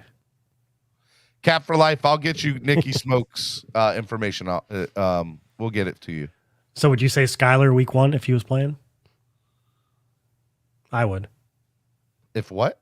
I said if Skyler was the starter, I think he'd throw week 1 interception. And I'm on Team Skyler. I'm on Team Skyler, but I still think he would throw an interception week 1.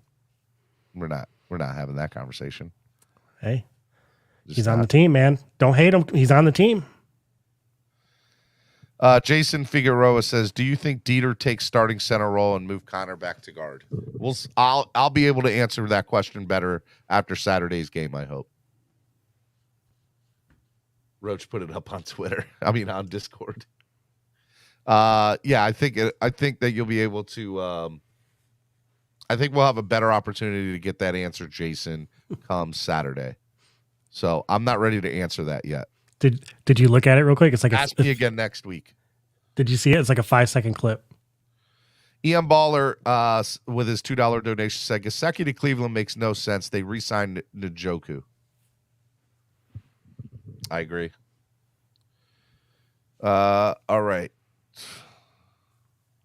Cappy the Penguin asked Steven, how many receivers make this team? 5 or 6? 6. 6 wide receivers make this team. And I almost could tell you who they're going to be. Matter of fact, I'll go out on a bridge and say it's going to be Waddle, Tyreek, Trent, Cedric 3, Trent Sherfield, Ezukama 4, Trent Sherfield 5, Mohamed Sanu 6. What's your more prized? And I even think that there's an opportunity, maybe a 7th stays, and the 7th position could be Lynn Bowden, River Craycraft. Don't be surprised if one of those two guys, outside chance, a 7th wide receiver makes it. What's your most prized Dolphin possession? Wow. Probably this picture up here. You guys can't see it, but it's from the Miami Miracle. I was a season ticket holder that one year. It's the only year I was ever a season So you got ticket holder. what is that? You got your ticket on it too? I got both the tickets there, but it's a picture that they sent all season ticket holders of Kenyon Drake in the end zone. They sent all the season ticket holders that like a couple of weeks after. Hopefully it was autographed. It's not autographed. I do want to get it autographed. They couldn't take the time just to take it to him and be like, hey man, I feel like they these? should have, but yeah, neither here or there. But yeah, it's still awesome. Like that's should get- probably my most prized possession. You got to get Tannehill to autograph. You got to get everybody who touched the ball that play. And I also have a Dan Marino autographed jersey of when I met him in my. What? How is that not the most prized? Because it's probably my coolest moment. Actually, I don't know. The Miami Miracle's up there. How much you want for it? I'm never gonna sell it. I'll give you $1 million. Well, my wife, you can probably buy. I'll maybe $1 million. Maybe $1 million. Adam E asks, hashtag ask Steven, Gesicki line up more as a wide receiver or tight end if Smith has surpassed him in the blocking game. Gesicki's not going to get playing time in this offense unless he blocks. Point blank. And you're not going to see the Gesicki you're used to seeing. Did you not just hear the wide receivers I just named? There's no way Gesicki's getting. The only reason Gesicki's lined up at wide receiver is because we've had some trash wide receivers the last few years playing because people went down with injuries before or whatever. Point blank. There's a reason that Devontae Parker, who by the way he's number one. He's the number one wide receiver in New England. He would have been the number 6 here, number 5 or 6 here. He would have been the number 5 or 6 wide receiver here. And he's the number 1 in New England. Come on now. Gesicki's not playing. He's not. He's not playing a wide receiver. That much I'll tell you. See, that's why I don't get when people say they're worried about our wide receivers. Like, we have one of the best wide receiver rooms, if not the best, in the NFL. I think. Depth-wise and everything. I think that's our strongest. Besides defense, that's our strongest thing. Mark K asked, Stephen D, I was listening to Batman on Miss Finn's show talking about Jerome Baker for Roquan Smith trade with other pieces to be included. Have you heard anything? I've not heard anything. I've not heard anything at all. I have no sources, no sauces. So does Mark only listen to Dolphins YouTube? I knew that's where somebody was going with it. Like, I need to know this. A Dolphins fan, y'all. Y'all need to stop. Mark He's in. I can't say. Last time Pete said it, you guys got mad. I was gonna say he's into something. Mark, he's in the locker. He's in the Dolphins locker. If your family is holding you against your will as a Bills fan, blink twice. Let us know you're okay, Mark. My dad tried it. He tried buying me Bills jerseys my whole childhood. Yep. I just see Gesicki game day opportunities dropping by the day. We have so many other skill players. I don't need it today. All right, let's see here. Hashtag Ask Steven. If you guys have questions, let me know. Put them in the chat. I want to hear from you.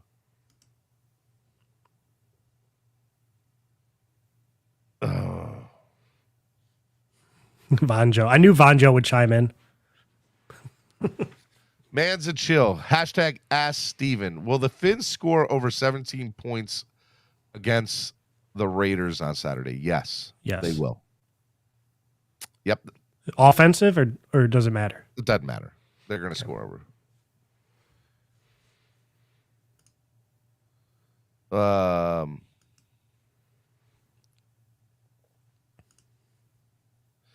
Andrevia says, hashtag Ask Steven, do we really need Gesicki? I'm going to answer it for you. Yes. He's going to be so open in this offense. Y'all are insane. Explain to me where he's going to be open in this offense. I'm asking you, Andrevius. I'm very interested to know what you think on that.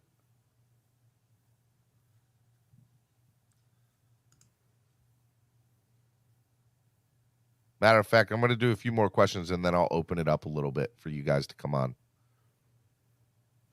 Going out on a branch, Steven making his own sayings now. Let's see here.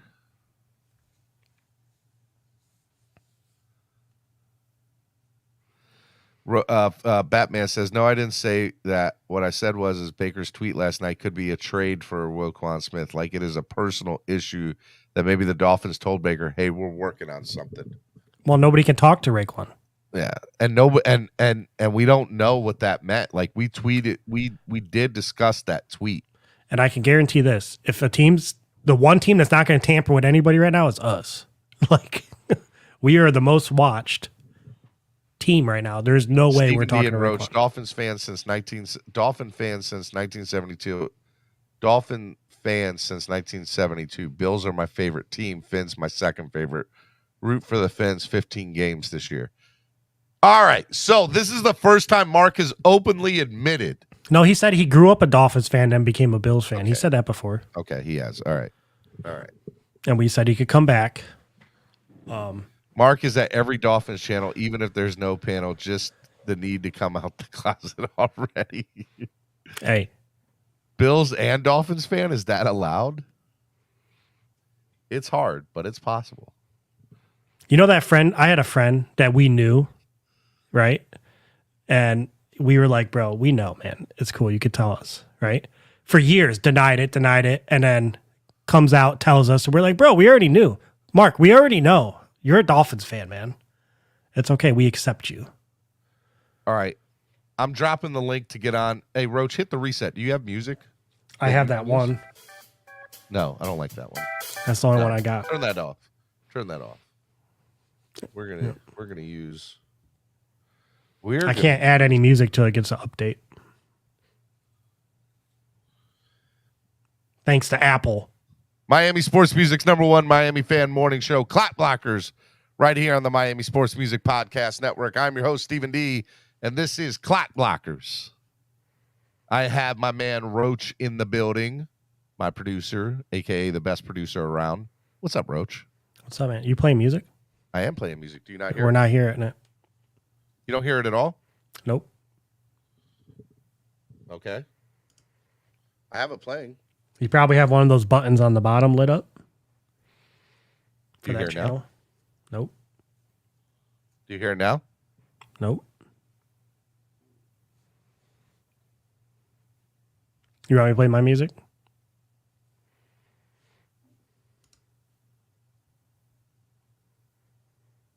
Well, I don't know. We'll have to get that fixed because that means I thought I was playing music this whole You playing time. it off the internet or are you playing it off your soundboard? I'm playing it off the computer. That's why. You have your mix minus so you don't have an echo when you play stuff in the background. That's why it's not playing. You need to put it on your soundboard. I've been as a playing button. music for myself for like 2 days, bro. Yeah, you need to put it on the soundboard. Okay, good talk.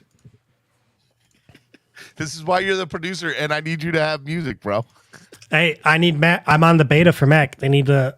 We're like in 2 months. It should be fully released, and then it should work. You were the one that told me that YouTube had free music. They do. You have to download it, and then you have to put That's it what I was playing on the soundboard. I downloaded it, and so now I got to upload it to the soundboard. Right. So why don't you do that? Why don't you download it and then upload it to your soundboard? Because I need an update, and I can't get the update till Mac releases it. You're killing me, Smalls. Yeah, I can't drag and drop any What kind files. of producer are you, Roach? Huh? Hey, look, man. I don't know. You locked the door this morning. I thought I was fired. You're never fired. You're never going to be fired. But I do got this. Joe says you're playing music for yourself.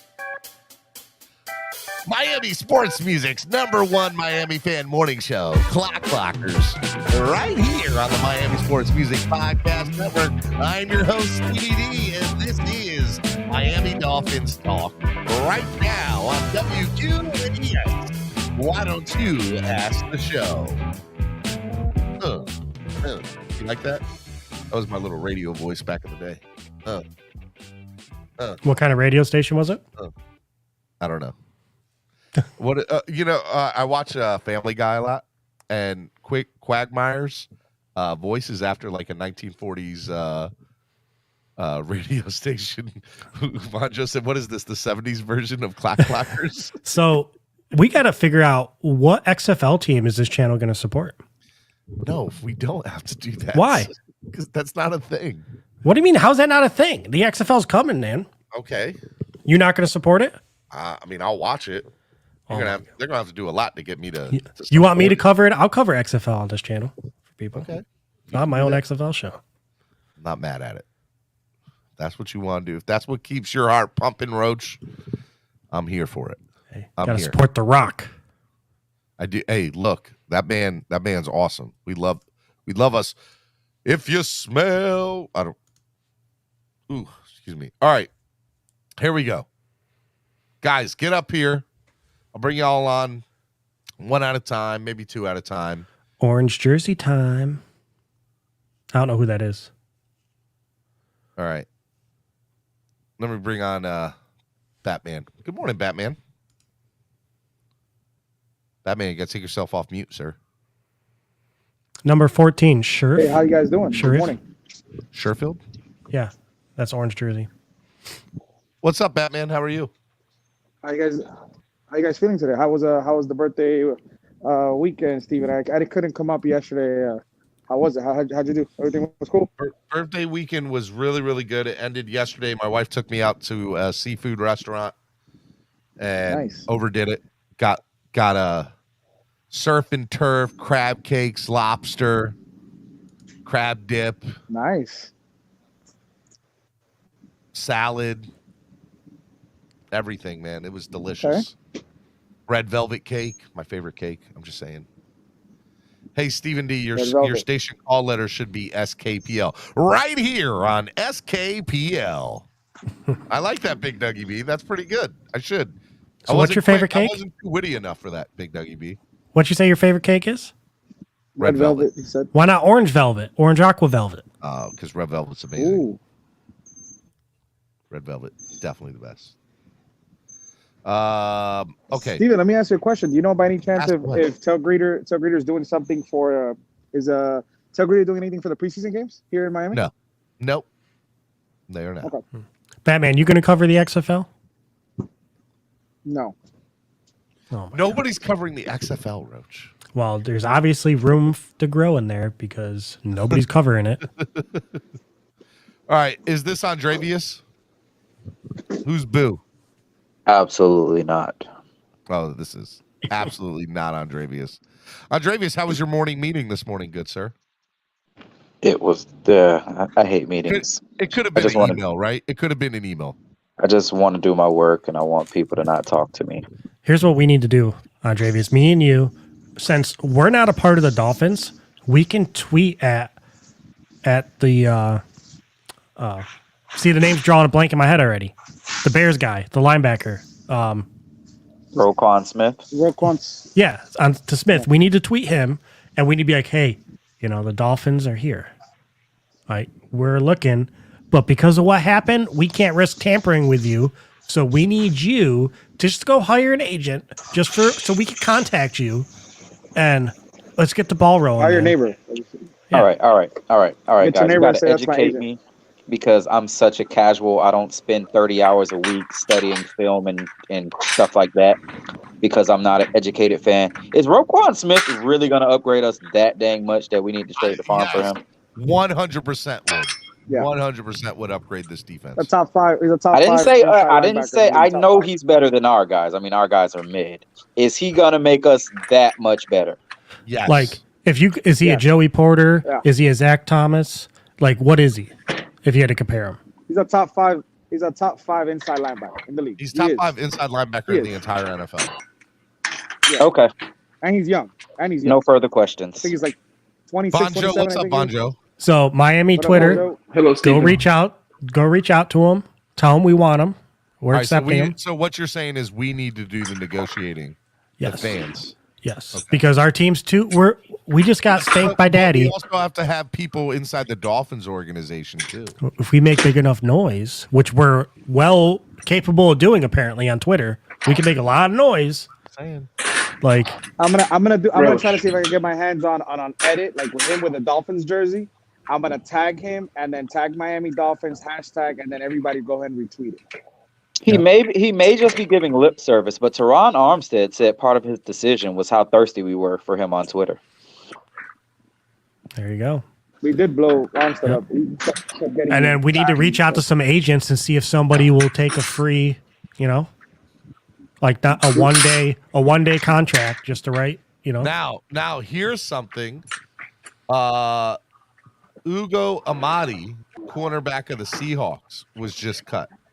He played 47 games for the Seahawks the past 3 years at both corner and free safety. Now, Never is heard he of him. better than Mackenzie Alexander? Never heard of him. So what I was told yesterday about McKenzie, so he's a very good slot corner. He can play the boundary, but he is better known to be a slot corner. So does that mean Nick Needham will be pushed to boundary again? But I like Nick Needham where he's at, top 5 slot corner in the league. Let me ask you guys this hypothetical. Do we know his contract yet? No, not yet. Not yet. This hypothetical. If Okudah gets cut by Detroit, the cornerback, that he was drafted the year Tua came in, and that was a controversy thing because Okudah was supposed to be the best corner coming out of the college that year. And he's been a flop. You can call him. Some people say he might be worse than Noah. I don't want him. He might be worse. It might be worse than Noah. I don't want him. I don't want That's him. pretty bad. So he was drafted. Take a flyer? So he was drafted with Noah, and he's getting cut by Detroit. Noah's vegan now too. Y'all heard that? 2 overall in the draft. 2 overall. Amadi was traded to the Eagles yesterday. Okay, never mind. I didn't even know Noah was a vegan. Hold on, Roach. Who cares about Noah? I do. He's on the team. Roach. Until he's off the team, Roach. I got to talk about him. He's Roach. Batman, let me help you understand what you just said. Detroit Lions, who has a worse defense than ours, right, is cutting their cornerback that was drafted the same year Noah was drafted. Second overall in the draft. I think it was second, third at the most. At a higher position. And they cutting a second overall in the same draft class. And their defense was worse. And you want to take a flyer for what? Hello, Mark. Let him battle it out. Let him battle it out with Noah. Battle out what? Hey, good morning. Battle out what? Who's more trash? Piece of good news for you. Yeah. Joan Williams for the Patriots is out for the season. Blew his shoulder. So you were talking about blowing the Patriots out week 1. That certainly isn't going to hurt. I'm just telling you what's going to happen. How's that good news for us? I mean, because the Patriots? Because he's not on the field. What's the news that you guys were talking about today about the? Nobody was scared of the Patriots. Huh? What'd you say, the Jets quarterback? Is he out more than 2 to 4 weeks? You guys were saying something. No, I've only heard 2 to 4 weeks for him. They're doing surgery today, so they'll be able to I'm telling you, it's gonna be more than 2. It's gonna be more than what they're saying. They always give you the minimum. For who? Mark said he's getting surgery today. For Zach Wilson. He's getting surgery today. Oh no, man! His mom's friend is going to be nursing him back to health. He's going to be good. For Andrevius, here's the better question: do we even care?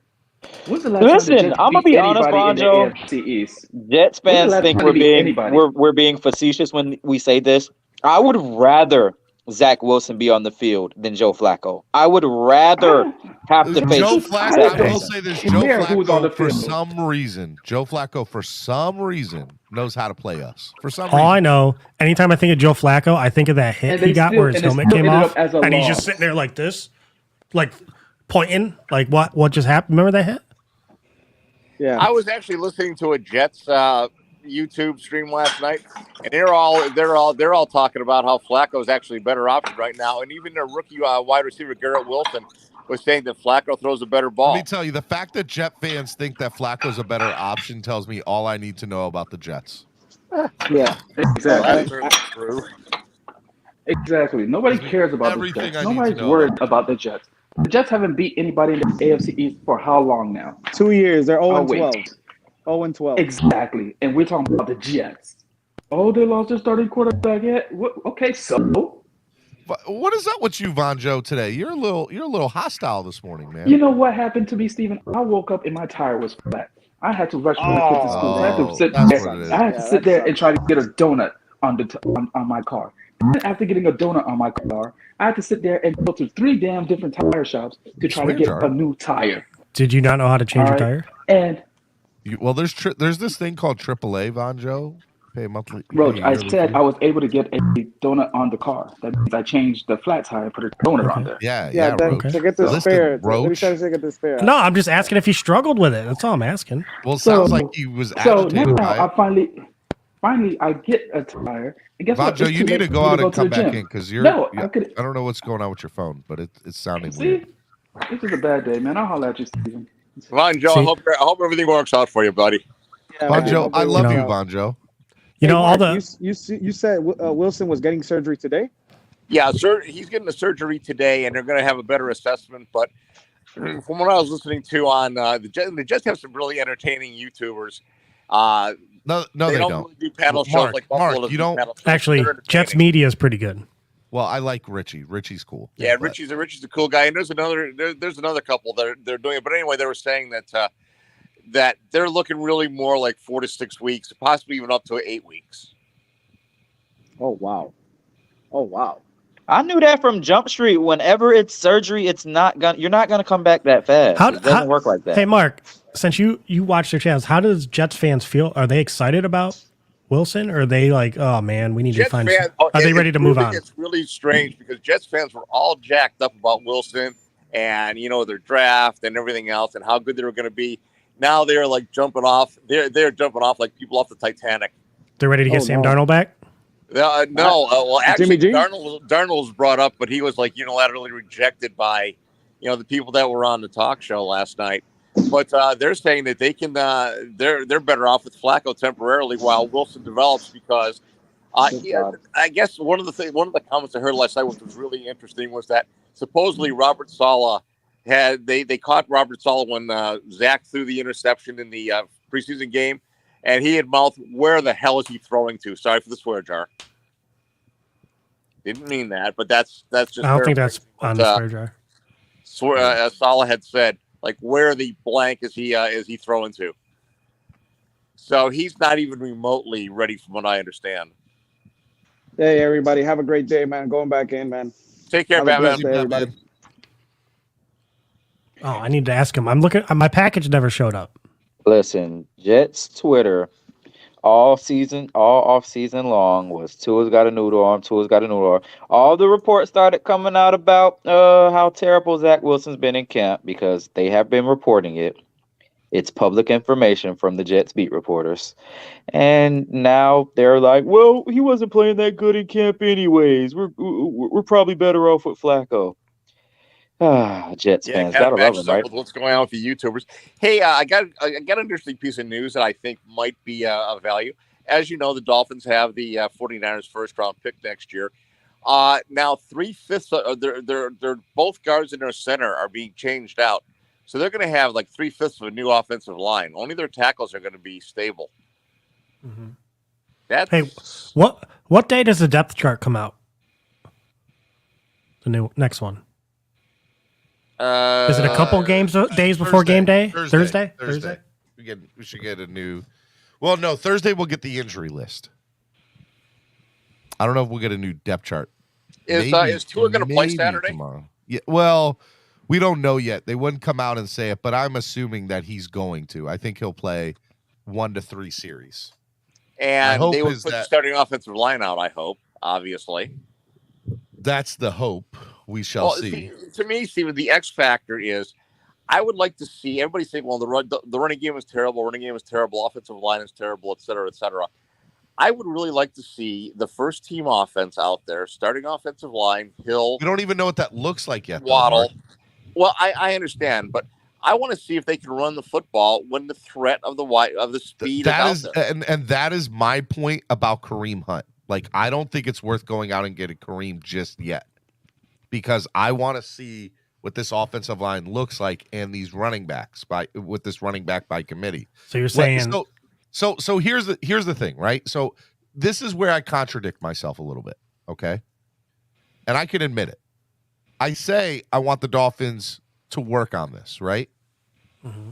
If you run 5 out of 6 plays, if you do 2 drives and a majority of the plays are runs and we don't get, a scoring touchdown, I'm going to be a little agitated, but I'll be like, okay, this is what they wanted to work on. But I also, in the same sense, want them to have 2 scoring drives, and one of them being at least a touchdown. And I know that that's going to come with some passing on that. So with that, if I only have them play 1 or 2 drives, at the most 3, how many running plays am I going to get to see? So what's more important for me on Saturday?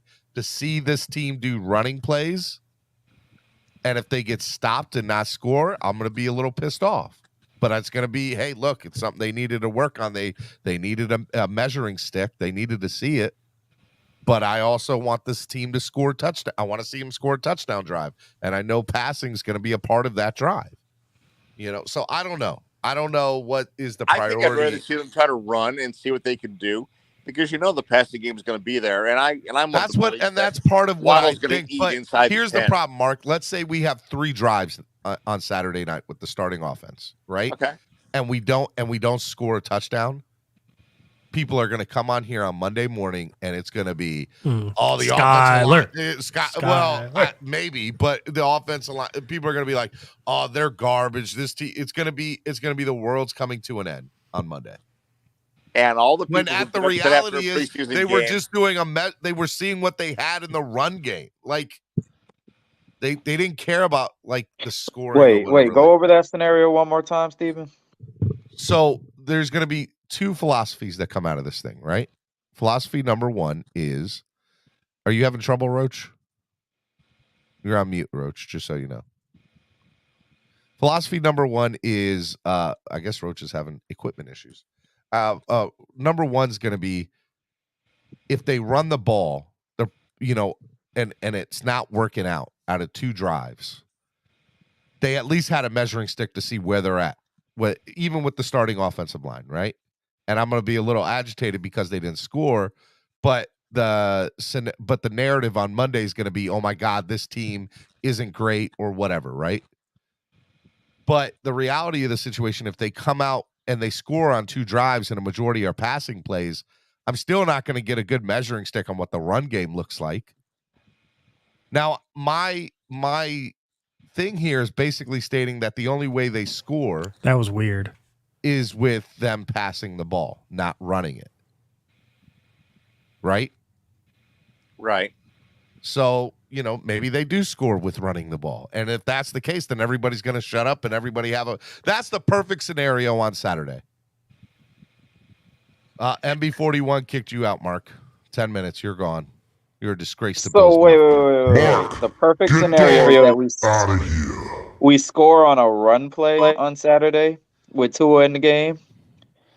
I mean, ultimately, if we focus on the run game, then they're gonna say we didn't even see Tua. He probably doesn't know the offense. He doesn't know the playbook. He's an idiot. I hate him. Skyler time. You're still Skyler. Sky's the guy. That's how it goes. What I'd like to know in the chat from you all is what is most important on Saturday. Is the most important thing getting in the end zone, or is it seeing what we truly have at the O-line and run game?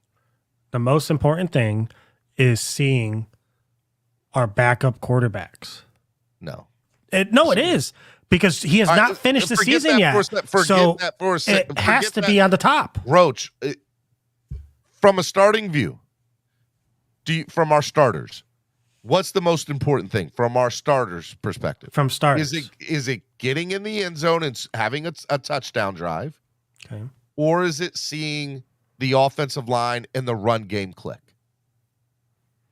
I think those are the same things. I don't think you get one without the other. I think you could have 7 passing plays and score a touchdown, and you never got to see the run. I'm saying I don't think our passing is going to develop without our running game, is what I'm saying. And without the 2 drives. You get 2 drives on Saturday night. Mm-hmm. And let's say 12 offensive plays. Right. What do you need to see out of those 12 plays and 2 drives? I need to see Tua's clean uniform, right? Okay. I need to see no interceptions. Okay. And I need to see some running. Okay, so you don't care if they score? No, it's preseason. Okay. All right, Andrevius, what do you need to see? You get two drives, 12 plays with our starters on Saturday. I need to see Tua hand off the ball the whole time, just like Mac Jones did against the Bills.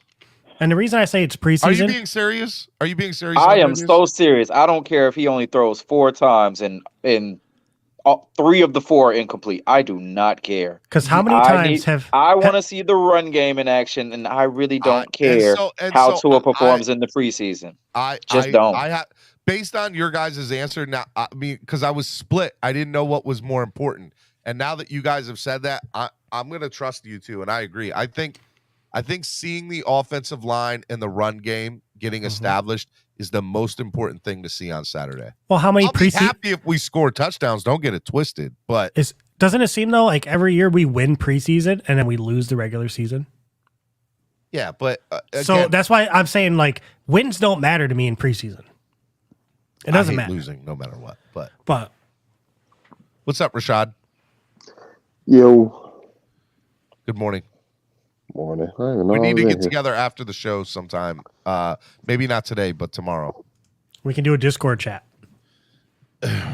Once I talk about this sign up, fantasy Y'all got secret alliances going on without me? No. We got to get to talking about the fantasy football league. Yeah, we got to plan it. It's coming quick.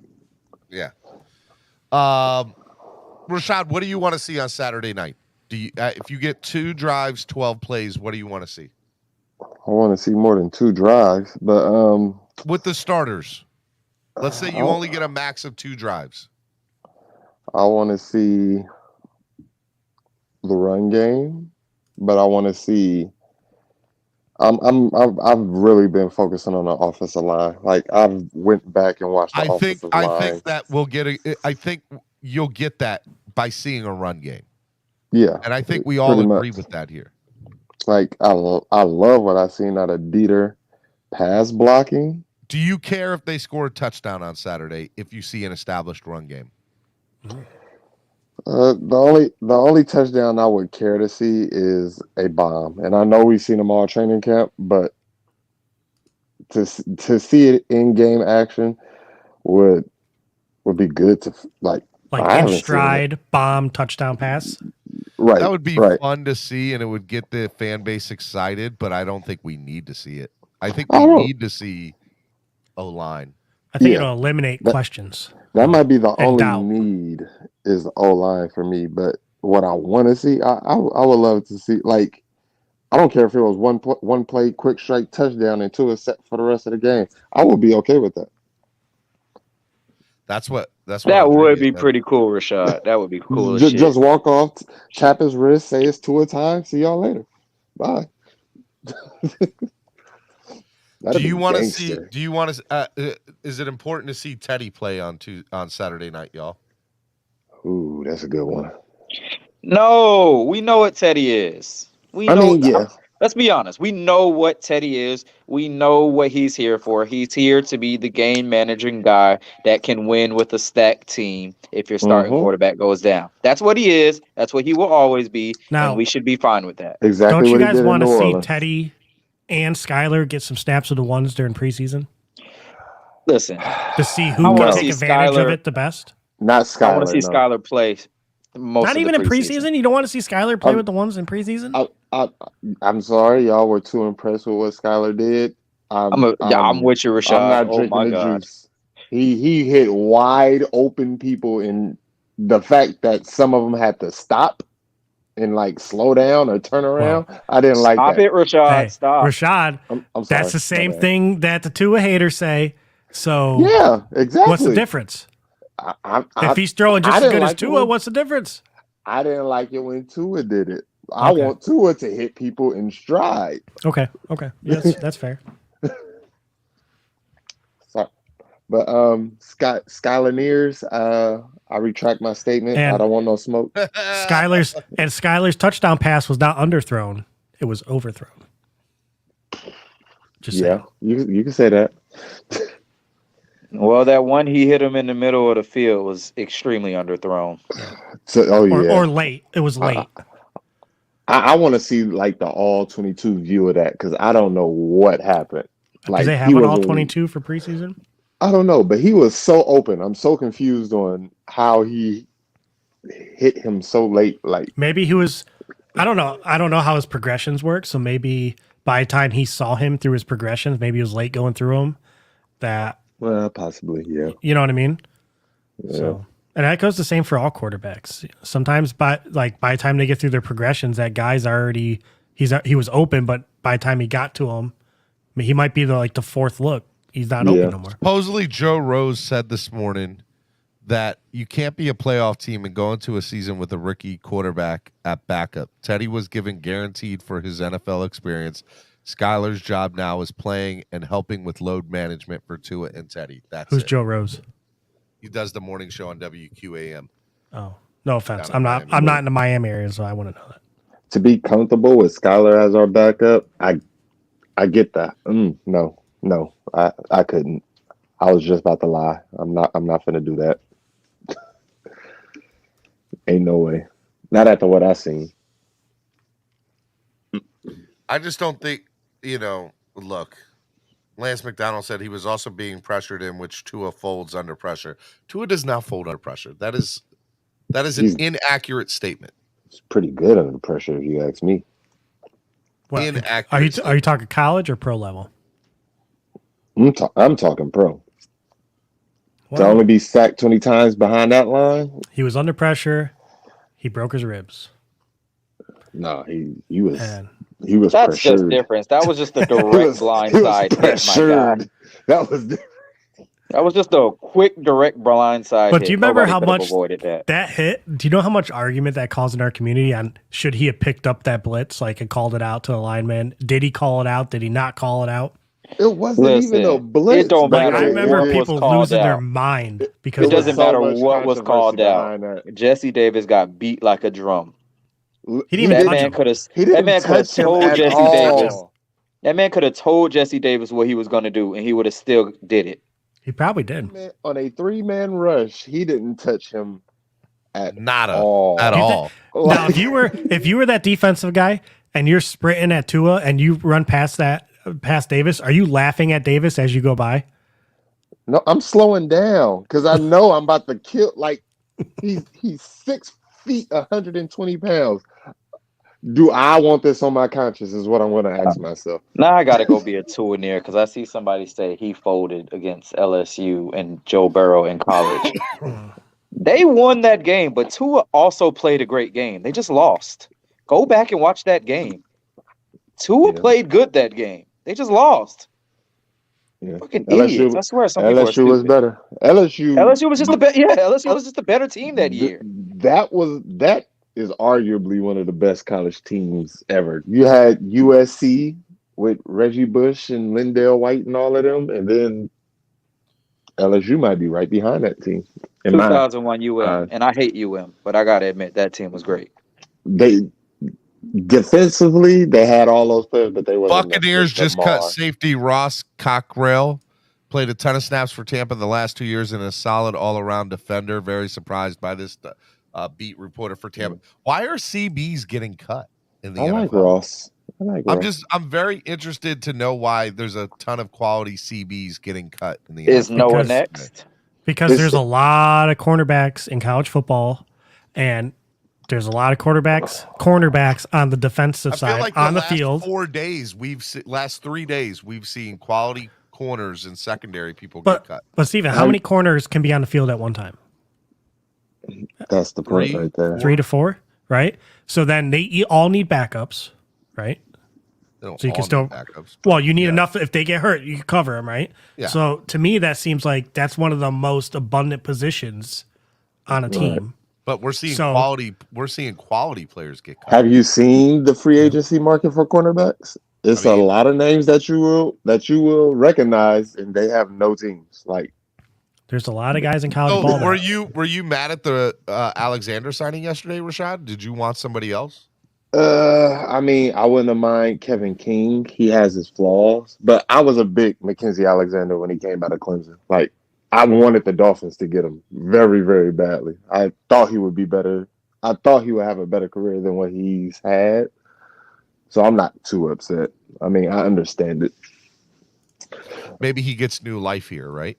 I'm hoping, man, somebody. And I don't like how y'all trashed Noah yesterday either. What do you mean What you do you don't mean? like how I trashed What did he Noah do that was yesterday? so positive? He didn't do anything positive. I agree. Okay. He got picked one play, but then everybody's blaming him because the safety's all the way in the back of the end zone when that touchdown happened. Like That was his I guy. don't know. It was a zone. It was a zone. How are you going to get mad at me about was a my zone. take on him? He has not been good the entire time. He's been decent. He's Show me checking. the tape. Decent? What's the tape where he's been decent? Show me where Noah Igbenogany's been Listen, decent. to check Jalen Waddle and Tyreek Hill your whole training camp and make if you make not- 5 plays versus them, that's good. Do you know how many half tackles Noah could have had in that preseason game, and he just stood there and watched other people tackle people? I'm sorry, bro. I don't know. Noah It was Igbenogany, like when they released the short I game. was convinced with Trill that he wasn't making it. I'll consider maybe because of quality of players, but now, just like I said, all these corners that are getting cut, if Noah makes this team, I'm gonna have a big problem with it. I'm sorry. I would be okay with us signing one of those corners and dropping Noah just to see maybe somebody dropped somebody they didn't know how to work with, couldn't fit, and maybe we can do something. Because I feel like we tried with Noah and it's time to move on. And hopefully he does well somewhere else. Oh. All right. What I seen Maybe in the he game, should go I back to seen wide receiver. D'Angelo Ross getting cooked like nobody's business. What's the guy we were hyped about for the one joint practices? What, Campbell? It was it Campbell or Casey. Hamilton who had the good game on Saturday, guys? Do you remember? Campbell had the interception between his legs. So then right? it was Campbell. Campbell had a great game. Campbell could make this roster. It was. He could make the 53. And the thing is, the play Trill got hurt on, that was a great play by Trill.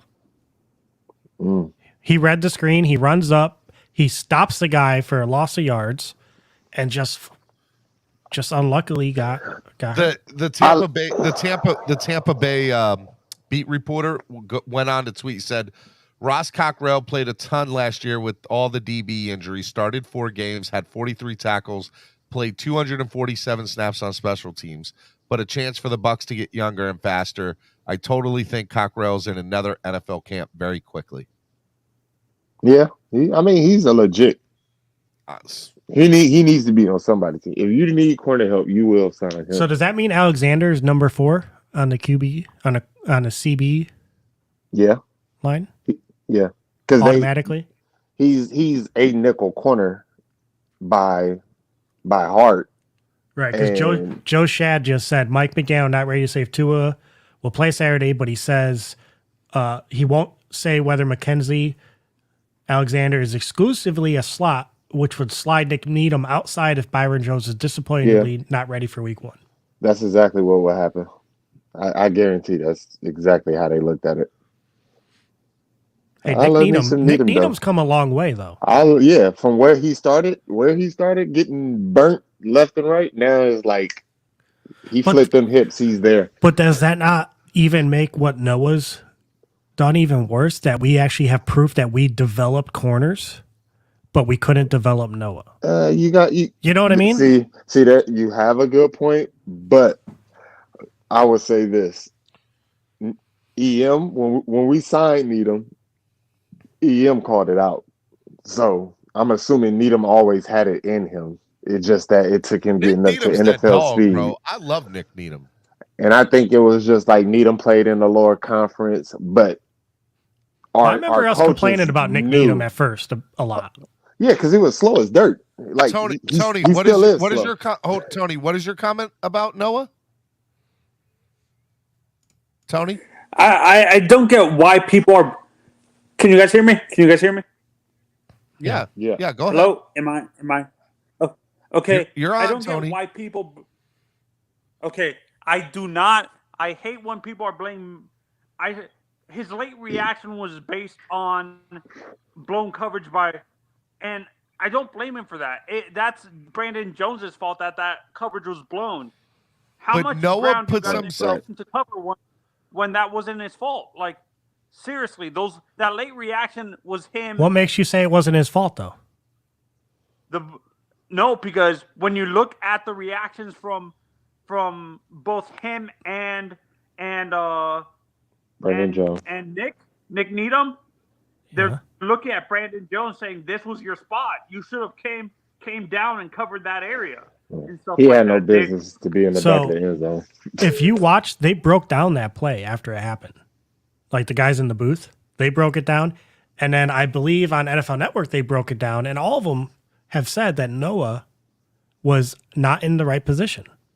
No, they was are too deep. wrong. They are wrong. He Joe wasn't says, deep. you know He was what? on Nick the need him on the outside. boundary. He's a boundary corner and won't have top end speed. Nick out here will be barbecue chicken. Disagree with that.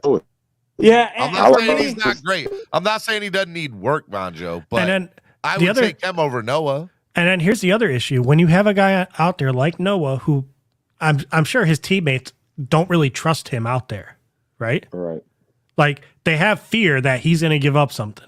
Any player on that team would have that fear. So when you have that, what do? You tend to compensate. So because another player's out of position, he might be trying to compensate and make up for what he assumes a mistake Noah might be out of position or all that. And so that just one guy being out of position could lead to all the other guys being out trying to make up that difference. So you really can't say it's just this one guy's fault. Like you can't just say it's and the same thing goes with, but the problem is it tends to be whenever there's an issue, it's always around Noah. Too funny. And my dad used to tell me, if you think everybody around you is a piece of is an a-hole, yeah, generally you're the a-hole. So, It's the common so Steven, I denominator. want to answer And Noah is the common denominator of all this. Hey, Steven, you asked earlier about the if we would be okay bringing Okuda on flyer. Me, I would, because that kid. Okuda, who? He got Rashada? traded. He got traded. Rashad and me are on the same. I've never heard of that guy. Yeah. Is a natural. You're breaking up, Tony. You're breaking up, You were Tony. zone. You're breaking up, Tony. I would love. I seen a little. I seen a couple plays of Tyndall. I couldn't watch the game. My connection sucked, so my stream wasn't working. Is Andrevius talking to himself, convincing himself? Yeah, I think Andrevius, are you okay, Andrevius? Take yourself off mute, Andrevius. Tyndall looked good though. I'm gonna be real. For happened, the guys? couple snaps that he got. We were just wondering if you were okay. He's meditating right now. I'm okay. I had to Breathing take a break exercise. so I don't get frustrated and kick people off the show. Hey, but this guy Thomas put on Twitter that we need to have a drone patrol at our practices for week 1 because of Bill We definitely Belichick. do. We need to hire some snipers with some BB guns and shooting drones out of the sky. I'm gonna be honest. The way the Patriots are looking right now, I don't even think like cheating will help them. I'm telling think you, the Jets are gonna do said better than this the I Patriots. said this last week or the week before. I said, you know what? Here's a funny thing. I believe that the New England Patriots are going to finish dead last, and then the Jets just went ahead and did Jets stuff. And now I can't stick behind that statement because I'm going to say it's the Jets last, and then the Patriots third. But I don't think I think the Jets and I think the Patriots have a bad year, a really bad. Wait. Are the Lions trying to get rid of Okuda? Gotta be. I wouldn't be upset with that. Hey, have you all watched Hard Knocks yet? I didn't watch. I didn't. Dude, I Dan watched the Campbell? first episode. Is the second episode out yet? No, just the first one. Dan yeah, I've Campbell already watched. Is amazing, dude. That dude is that Oh guy. my God. You will run through a brick wall after watching the first. Did you episode see of him Hard doing Knocks. up downs with his Yeah. with his guys, like Love- killing himself? Love that guy. Love him. And I then love Dan Campbell. The offensive coordinator and the defensive coordinator just screaming at each other during practice the whole time. It's like they're having their own battle. It was like Omar Castro said, "What negative do y'all see about the Patriots?" Well, number one, they have bunch no of wide cheaters. receivers. They have no wide receivers. Okay, none, zero wide receivers. All scrubs, every last one of them. Oh my gosh. You sure? I was told Devontae Parker is going to be a changed man in New England. I mean, All right. The hamstrings have been rebuilt. yeah, the cold The cold makes the I'm hamstring going to stretch choose farther. not to believe that. And then I will Maybe he also- became a vegan too, like Noah. Maybe that'll help him. No meat. I'm upset. I'm watching this Noah high school tape, and he was a beast. Oh God, let me turn this off. The second thing that I find, the second thing that I think, the reason why I don't is, I don't believe that they're, I don't believe in Whack Jones at all. I don't. There's nothing about the Patriots that scare me. Not one thing. At least he doesn't have a noodle arm, Steven. Here's my question though: He doesn't have a noodle arm. Has he done more than Tua has so far? I mean, he's accomplished more, but that's because. And that's the thing, though, is like I don't like Whack Jones either. But you have to look at it and say he has accomplished more than Tua has. Okay. I disagree. You have to admit it. I mean, it's he's true. made a I Pro don't Bowl have to and admit been in that. the playoffs. So yes, he has accomplished more. Like that's. Oh my that's a God! fact. So wait, Steven. They took away Reggie Bush's Heisman. can't stand If they Whack if Jones. they Yeah, if they we don't said want we're him to gonna do good. It's reassign just- it, we're gonna reassign the Heisman from 2005 to Vince Young. Are you gonna really be like, well, he won a Heisman? Because that's Mac Jones' case. Look, I have no love for Look, the I'm man. listening.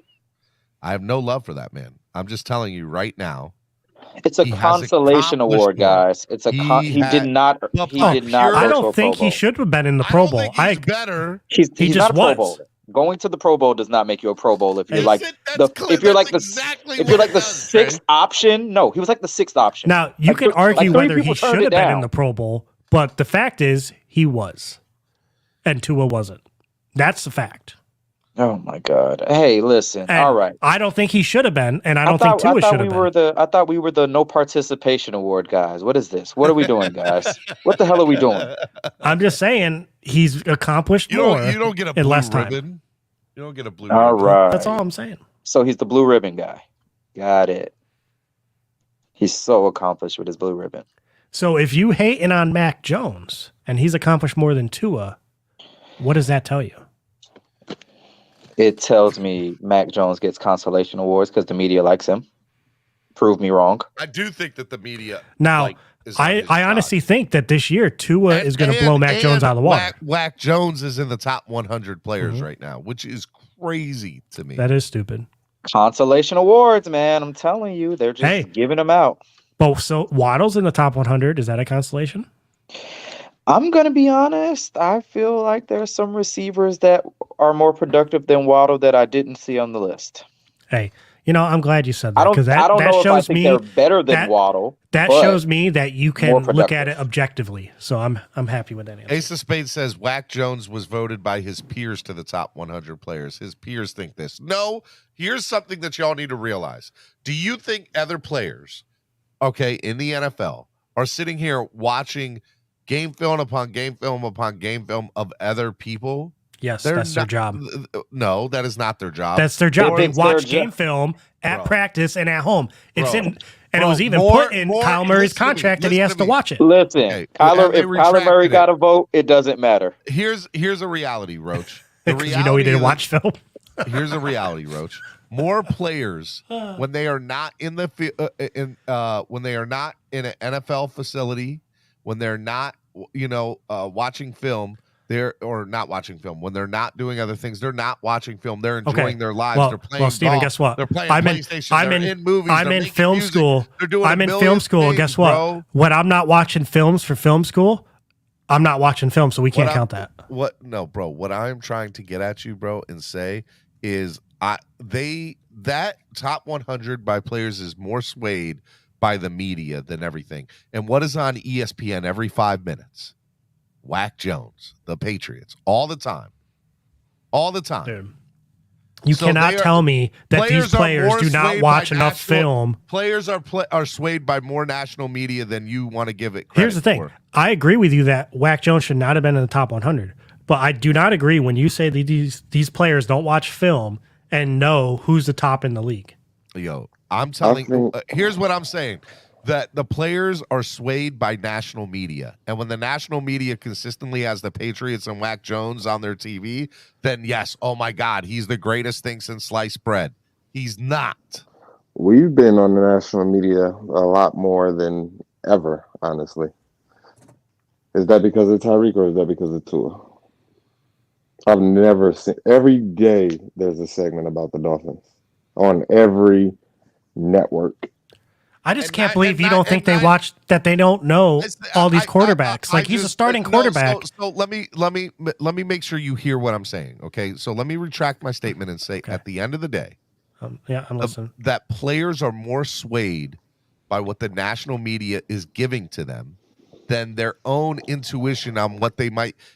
They watch players watch Game Field for specific. They're not watching Game Field to see who the best players are in the league. They might go to a specific player to see what that player is doing, so then maybe they can get better. Or they're watching game film about who they're playing against, and they're trying to get things on this. But to go to the obvious thing and say this player is like a YouTuber and is watching film to see who the top 25 players should be on this list, that's not happening.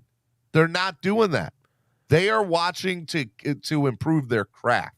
They're not watching. So when they give their top 100, it's more swayed by what they're seeing in the media, on Twitter, on social media, on NFL Network, on ESPN. That is what is swayed. All I'm saying is, and Whack Jones is everywhere. That's why they got if swayed. NFL He's players not a top 100 player. are voting By for no people means and is saying how good they are. Who are we, who don't even play the game, who don't study their film and break it down so their defense can stop them, to say they don't know what they're talking about? I'm gonna say this, Roach. I know enough. I know. Now the Pro Bowl, I totally agree with you on. That's all media control. And Fox That's Sports a popularity are contest filled with ex-players who say stupid shit. Stupid crap all and the time. Would I Swear put jar. Mac Jones on the top 100? No, I wouldn't. All I'm arguing is that you cannot say the players don't know enough about football to vote for who's the top 100. Never said they didn't know enough about football. I said when they're giving a list of a top 100 players, that the national media is easily swayed on that list. That's your opinion. That's not. You can't prove. Those that. are facts, bro. You cannot prove that. You're not sitting in the room with each of those guys when they vote and being like, "Hey, man, is this based off of your actual opinion or is this based off?" Here's a reality. If I was told to give a top 100 list, most of it would be swayed on what I hear from other things, because I don't watch enough game film for me to give an accurate sense on X, Y, and Z. Right. But how much do these guys watch a game film? They watch, but they're not watching for that reason, Roach. They are watching. What do you mean? They're watching to find his weaknesses and to beat him. And if they're watching, say you're watching, let's just throw a good quarterback, Aaron Rodgers out there, right? You're preparing for Aaron Rodgers so you're in division, so twice a year you're preparing for him. And then if you see him in the playoffs, maybe a third time. So then you're watching every snap he's done in that offense, right? And breaking it down. You're watching your previous games with him, games he played recently, and all that, and you're breaking it down. And then the next week you're playing Whack Jones. And then you're breaking it down. And you're not going to be like, okay, well, this dude is definitely not an Aaron Rodgers. Would Tua make my top 100? No, not right now.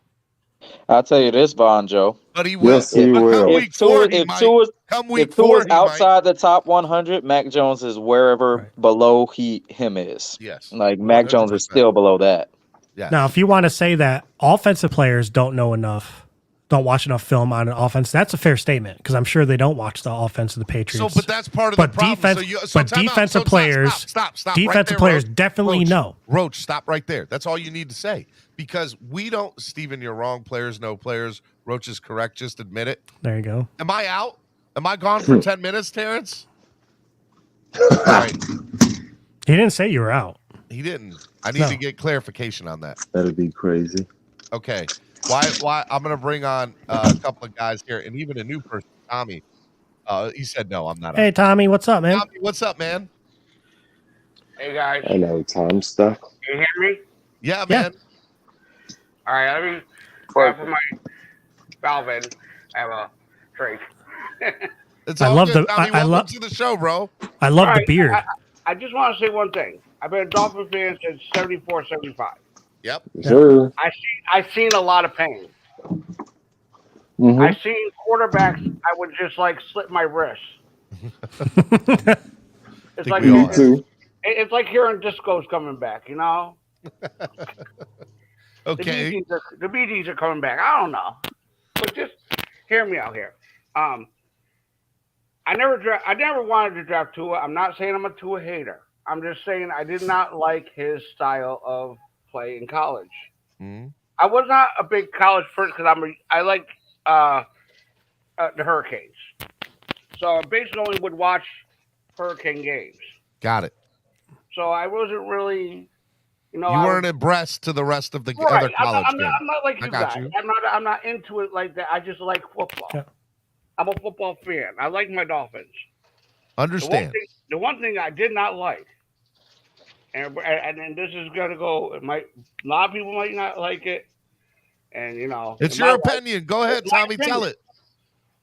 But Tom Brady to this team is like making a deal to the devil. That man has gotten a lot of stuff like that first Super Bowl that was a fumble. We're not going to go through that. They got caught cheating. He got referees that thrown. I mean, fourth and whatever, and then all of a sudden the flag would come out. Come on, how many times have we seen it? Yep. Deflating footballs, turning off the power. I would not want a Super Bowl that way. I'm sorry. I don't like Tom Brady. I don't like the man. I'm sorry. Hate is not in my. I don't think you're gonna get creamed for that take on a Dolphins channel. Tommy, You're fine. A lot of Tommy, people do you feel think that he way. should be suspended too right now? You will be accepted. I think you should got kicked out of the league for deflating those balls. I'm not mad at you. I mean, Tommy. just like I'm not mad at you, Tom. Hey, I live in Connecticut, so all we have is Giants, Jets, and Patriots.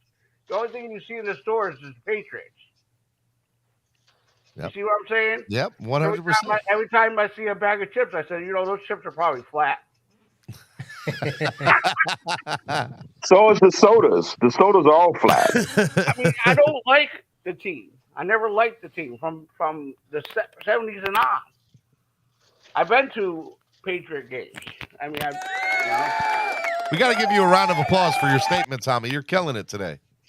I mean, me and my dad, God rest his soul, rest in peace. He was a Giant fan. I ended up taking him to a Giant game in New York because I'd never been to Dolphin Stadium because health and whatever. I just don't go out too much.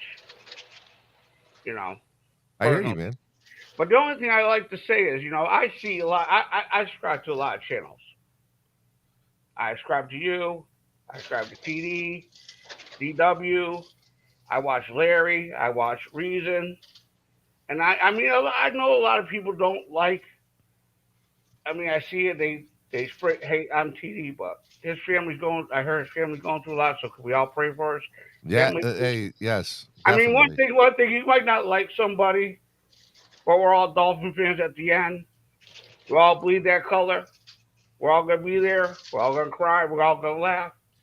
But the thing is, just because you don't like somebody, there's something wrong with the family. You don't, family. Yeah, we're with you on that, man. 100%. I know one thing: 21,000 people like TD. I know. Yeah.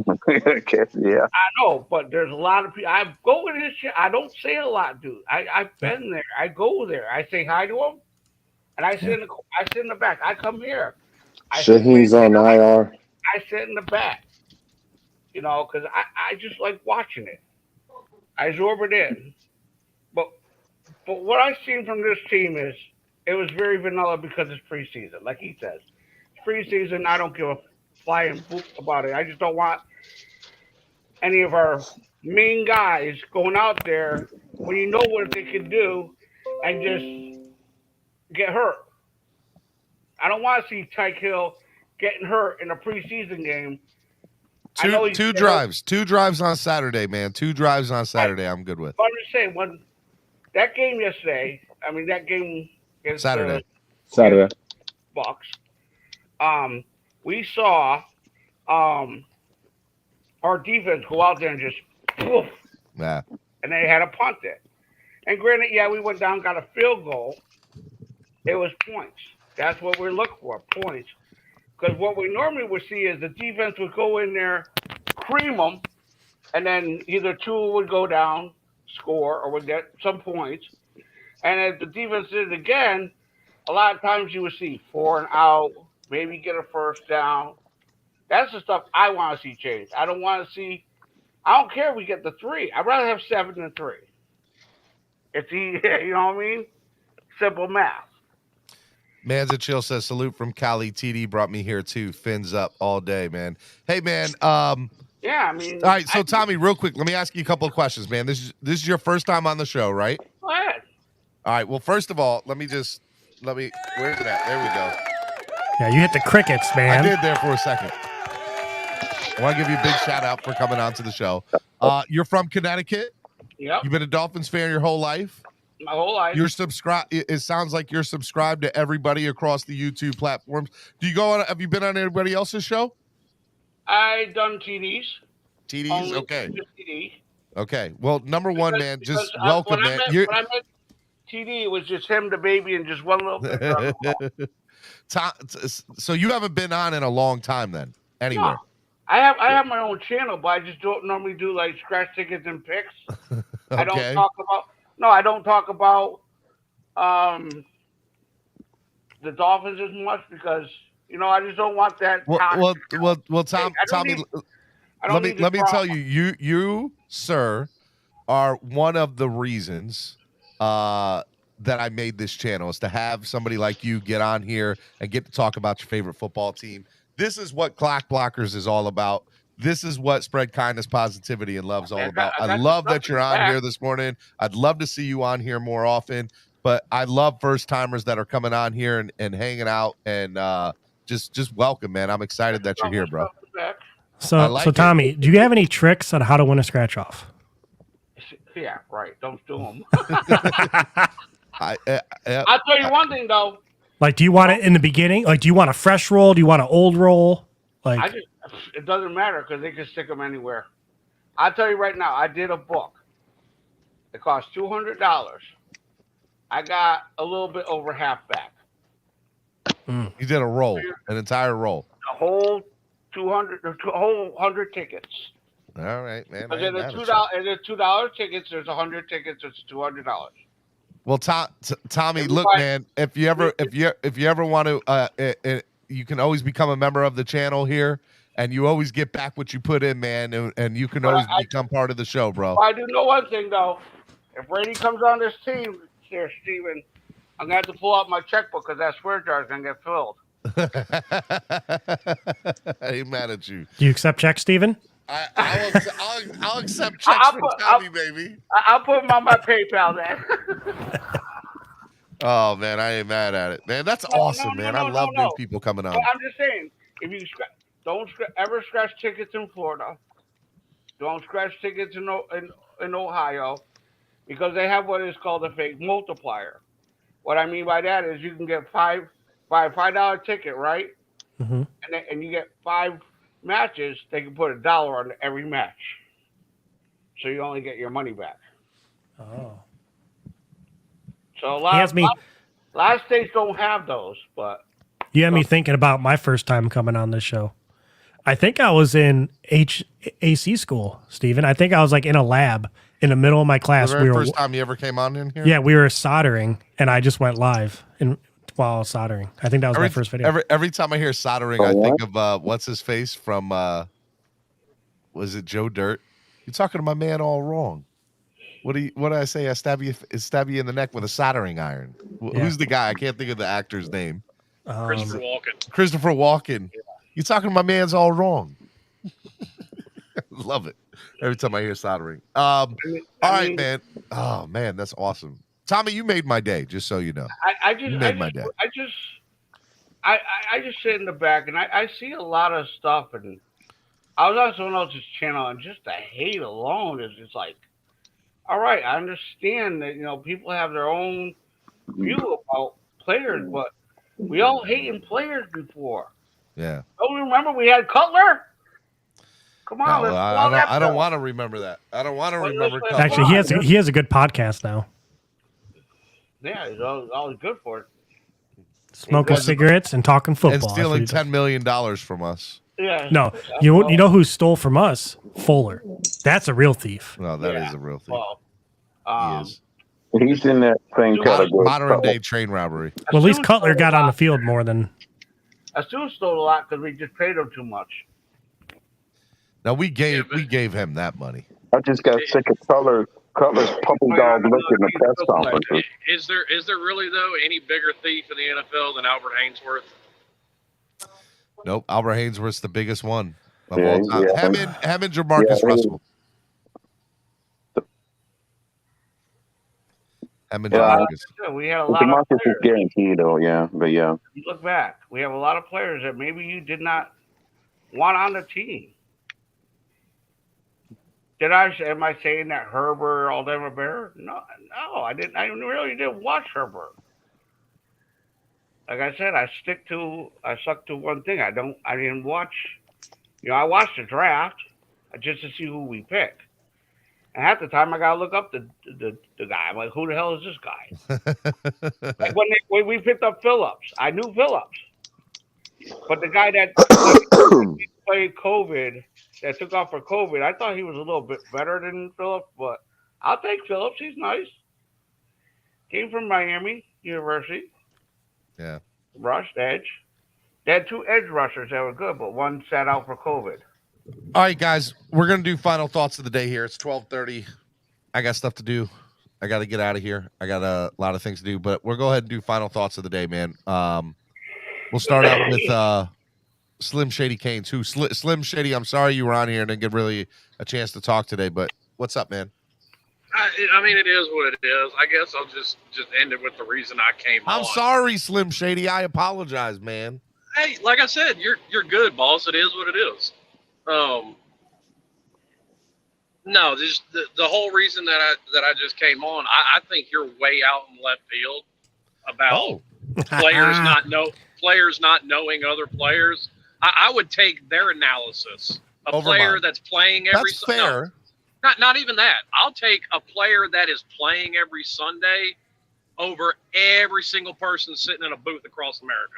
Okay, so my question to you, Slim Shady.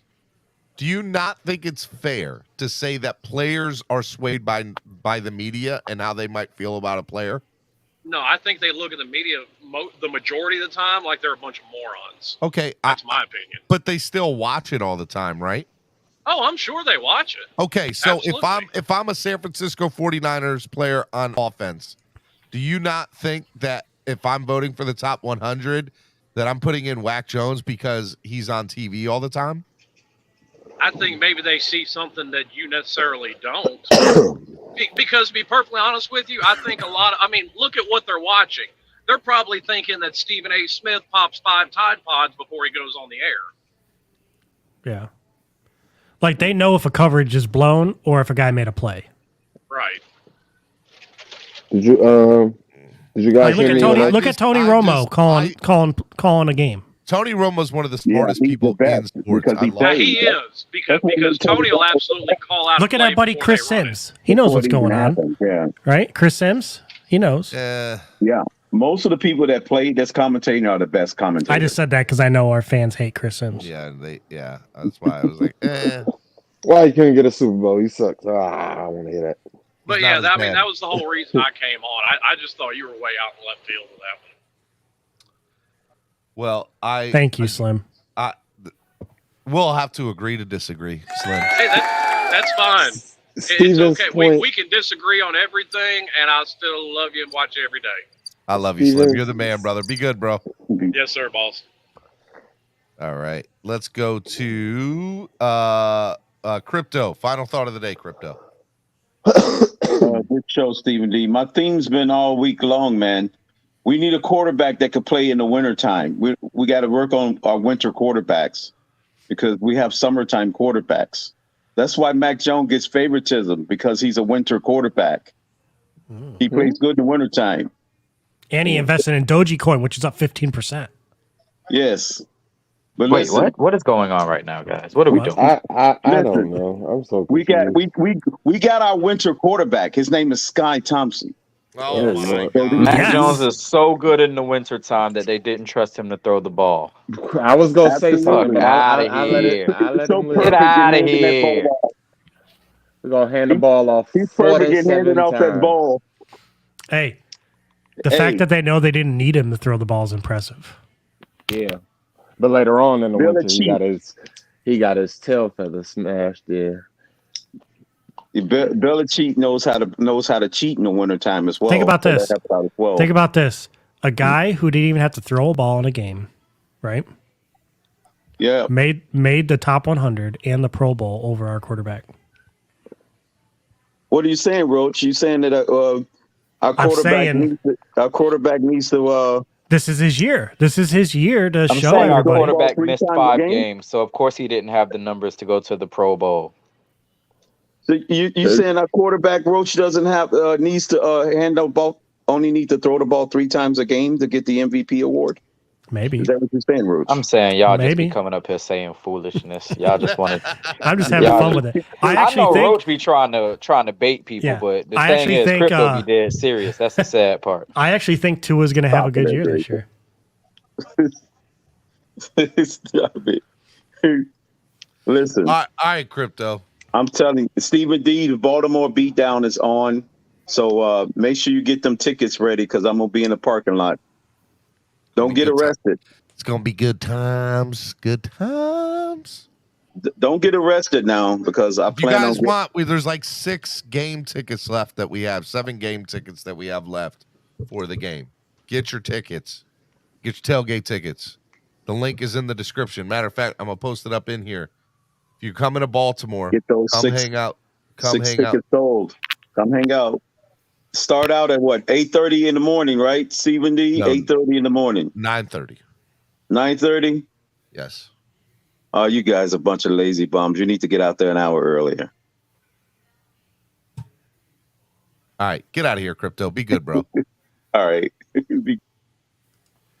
All right, let's go, Rashad. Final thought of the day. Final thought of the day. Let's see something from these rookies this Saturday. In the offensive line, of course. Yeah, nothing important. Is that Jones guard? Is that a rookie or did he play last year? I don't know his name. I just know his last name is Jones. I think he's number 68. Daniel Oyefusi just tweeted that our quarterbacks threw 6 interceptions on the day, but he won't say which ones did.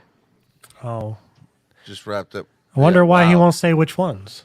Because it's Skylar and he doesn't want to hurt you. Oh, no. He's not the one who's Barry protected. Jackson just reported 6 interceptions, 3 by Tua. Dolphins joint practice that just ended. Sherfield Gesicki with big days. Brandon Jones with 2 picks. Tons of Nuggets practice. Wait, did I hear Gesicki with a big day? Gesicki. Did I hear you right, Steven?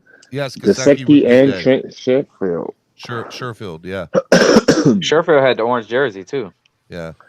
I thought Gesicki was being traded or something. What happened? That's not a thing anymore. There we go.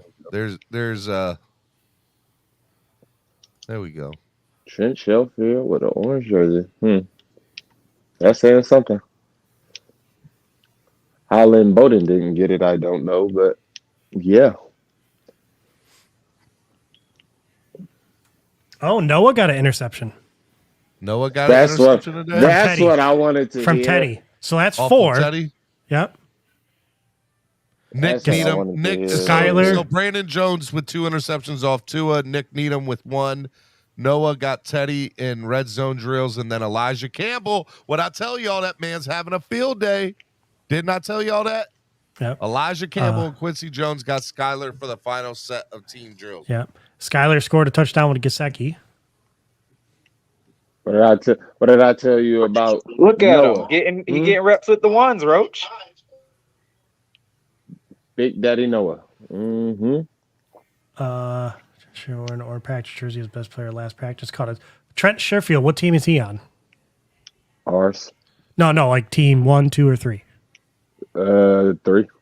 3? That's who Teddy threw to. So Teddy's throwing with the 3s?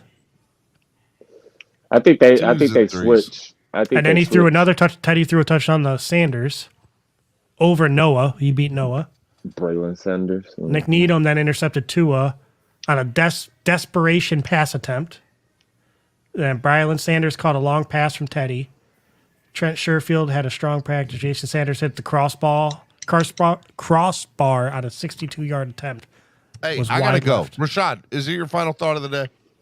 Yeah, my final thought is over. All right, man. I love you, brother. Be good, man. Yep, love y'all too.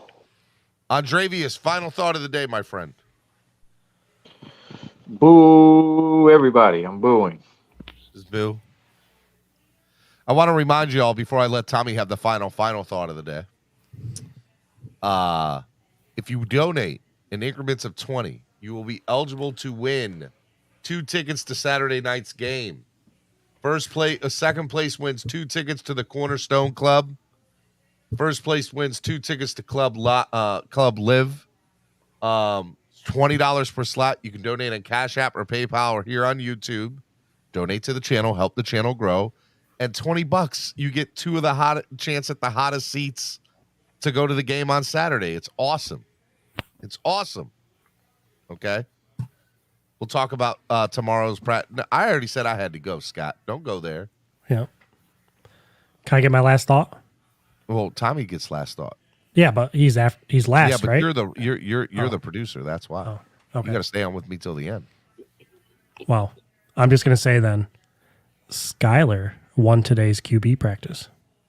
Is that what they said? Per stats and interceptions and all that. Yeah.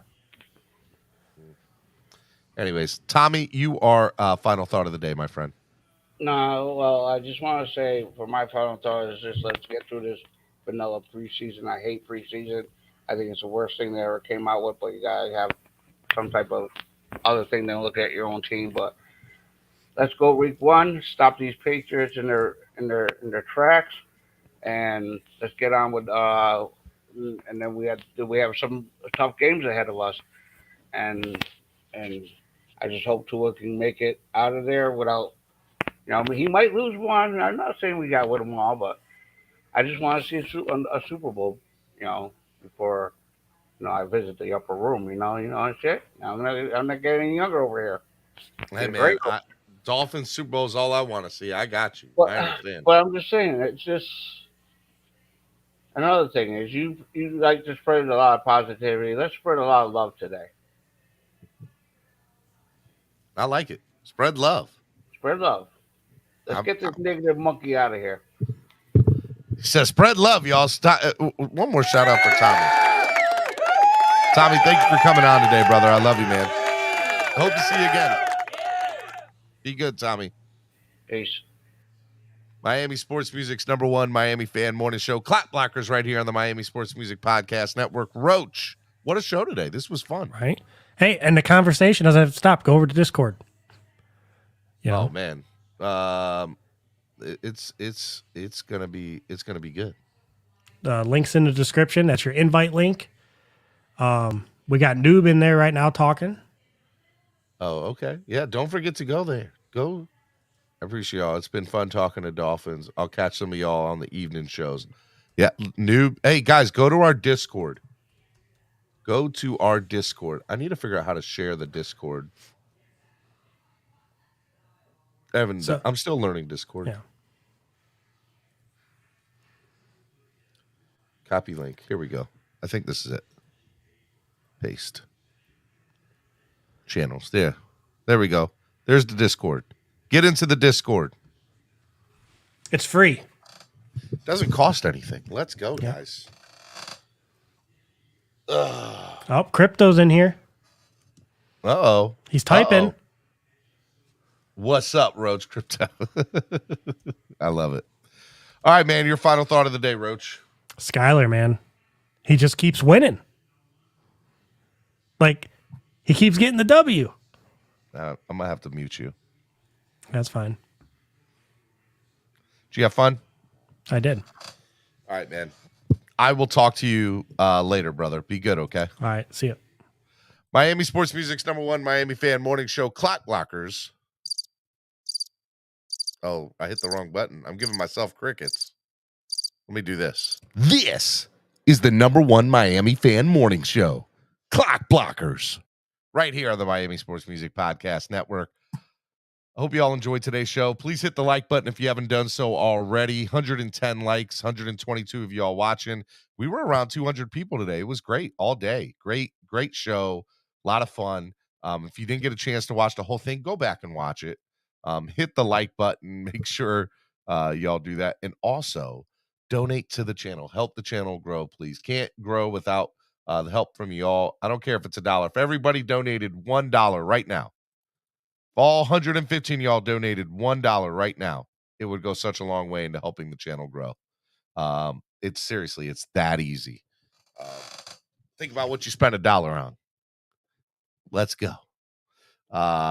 Anything you do definitely helps. Remember, if you guys donate in increments of 20, you'll have a chance to win those tickets on Saturday. If you're interested, I mean, do it. It's awesome. Right now, nobody's entered to win those tickets on Saturday, to be perfectly honest. Be very transparent with you. So if you donate the $20, you might just win it. So come on now. Donate to the channel, help the channel grow, give a chance. You'll get an awesome opportunity to watch the game with some in some amazing seats. Both of them are awesome. The Corner Club seats are my favorite place to watch the game. Club Live is awesome. It's a nightclub within the stadium. Come on, guys. It's good stuff. Okay, watching the game. So make sure you guys do that. I hope you all enjoy everything. I'm going to be back tomorrow for Wildin' Out Wednesday. Wildin' Out Wednesday, I'm sure we'll get a little crazy, especially with the news coming out about Tua throwing 3 interceptions today. We'll see what happens. Wildin' Out Wednesdays tomorrow.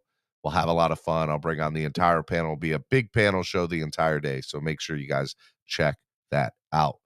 I love you guys. Thank you for having me on. I will see you all tomorrow right here on. This is a Miami Sports Music Podcast Network production. This is the #1 Miami fan morning show, Clock Blockers. We'll see y'all tomorrow.